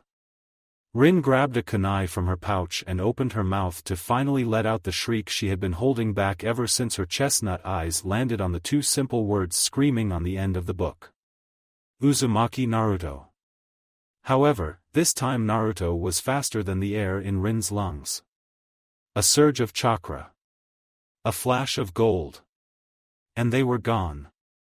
Only the fluttering curtain in the opened window indicated that something had happened on the now empty and silent passage. Thank you for watching. I hope you enjoyed it. Make sure to like and subscribe, and don't forget to share this video with your friends. Guys, make sure to help the author by visiting the link in the description. This is Fox Sage, and I'm signing off.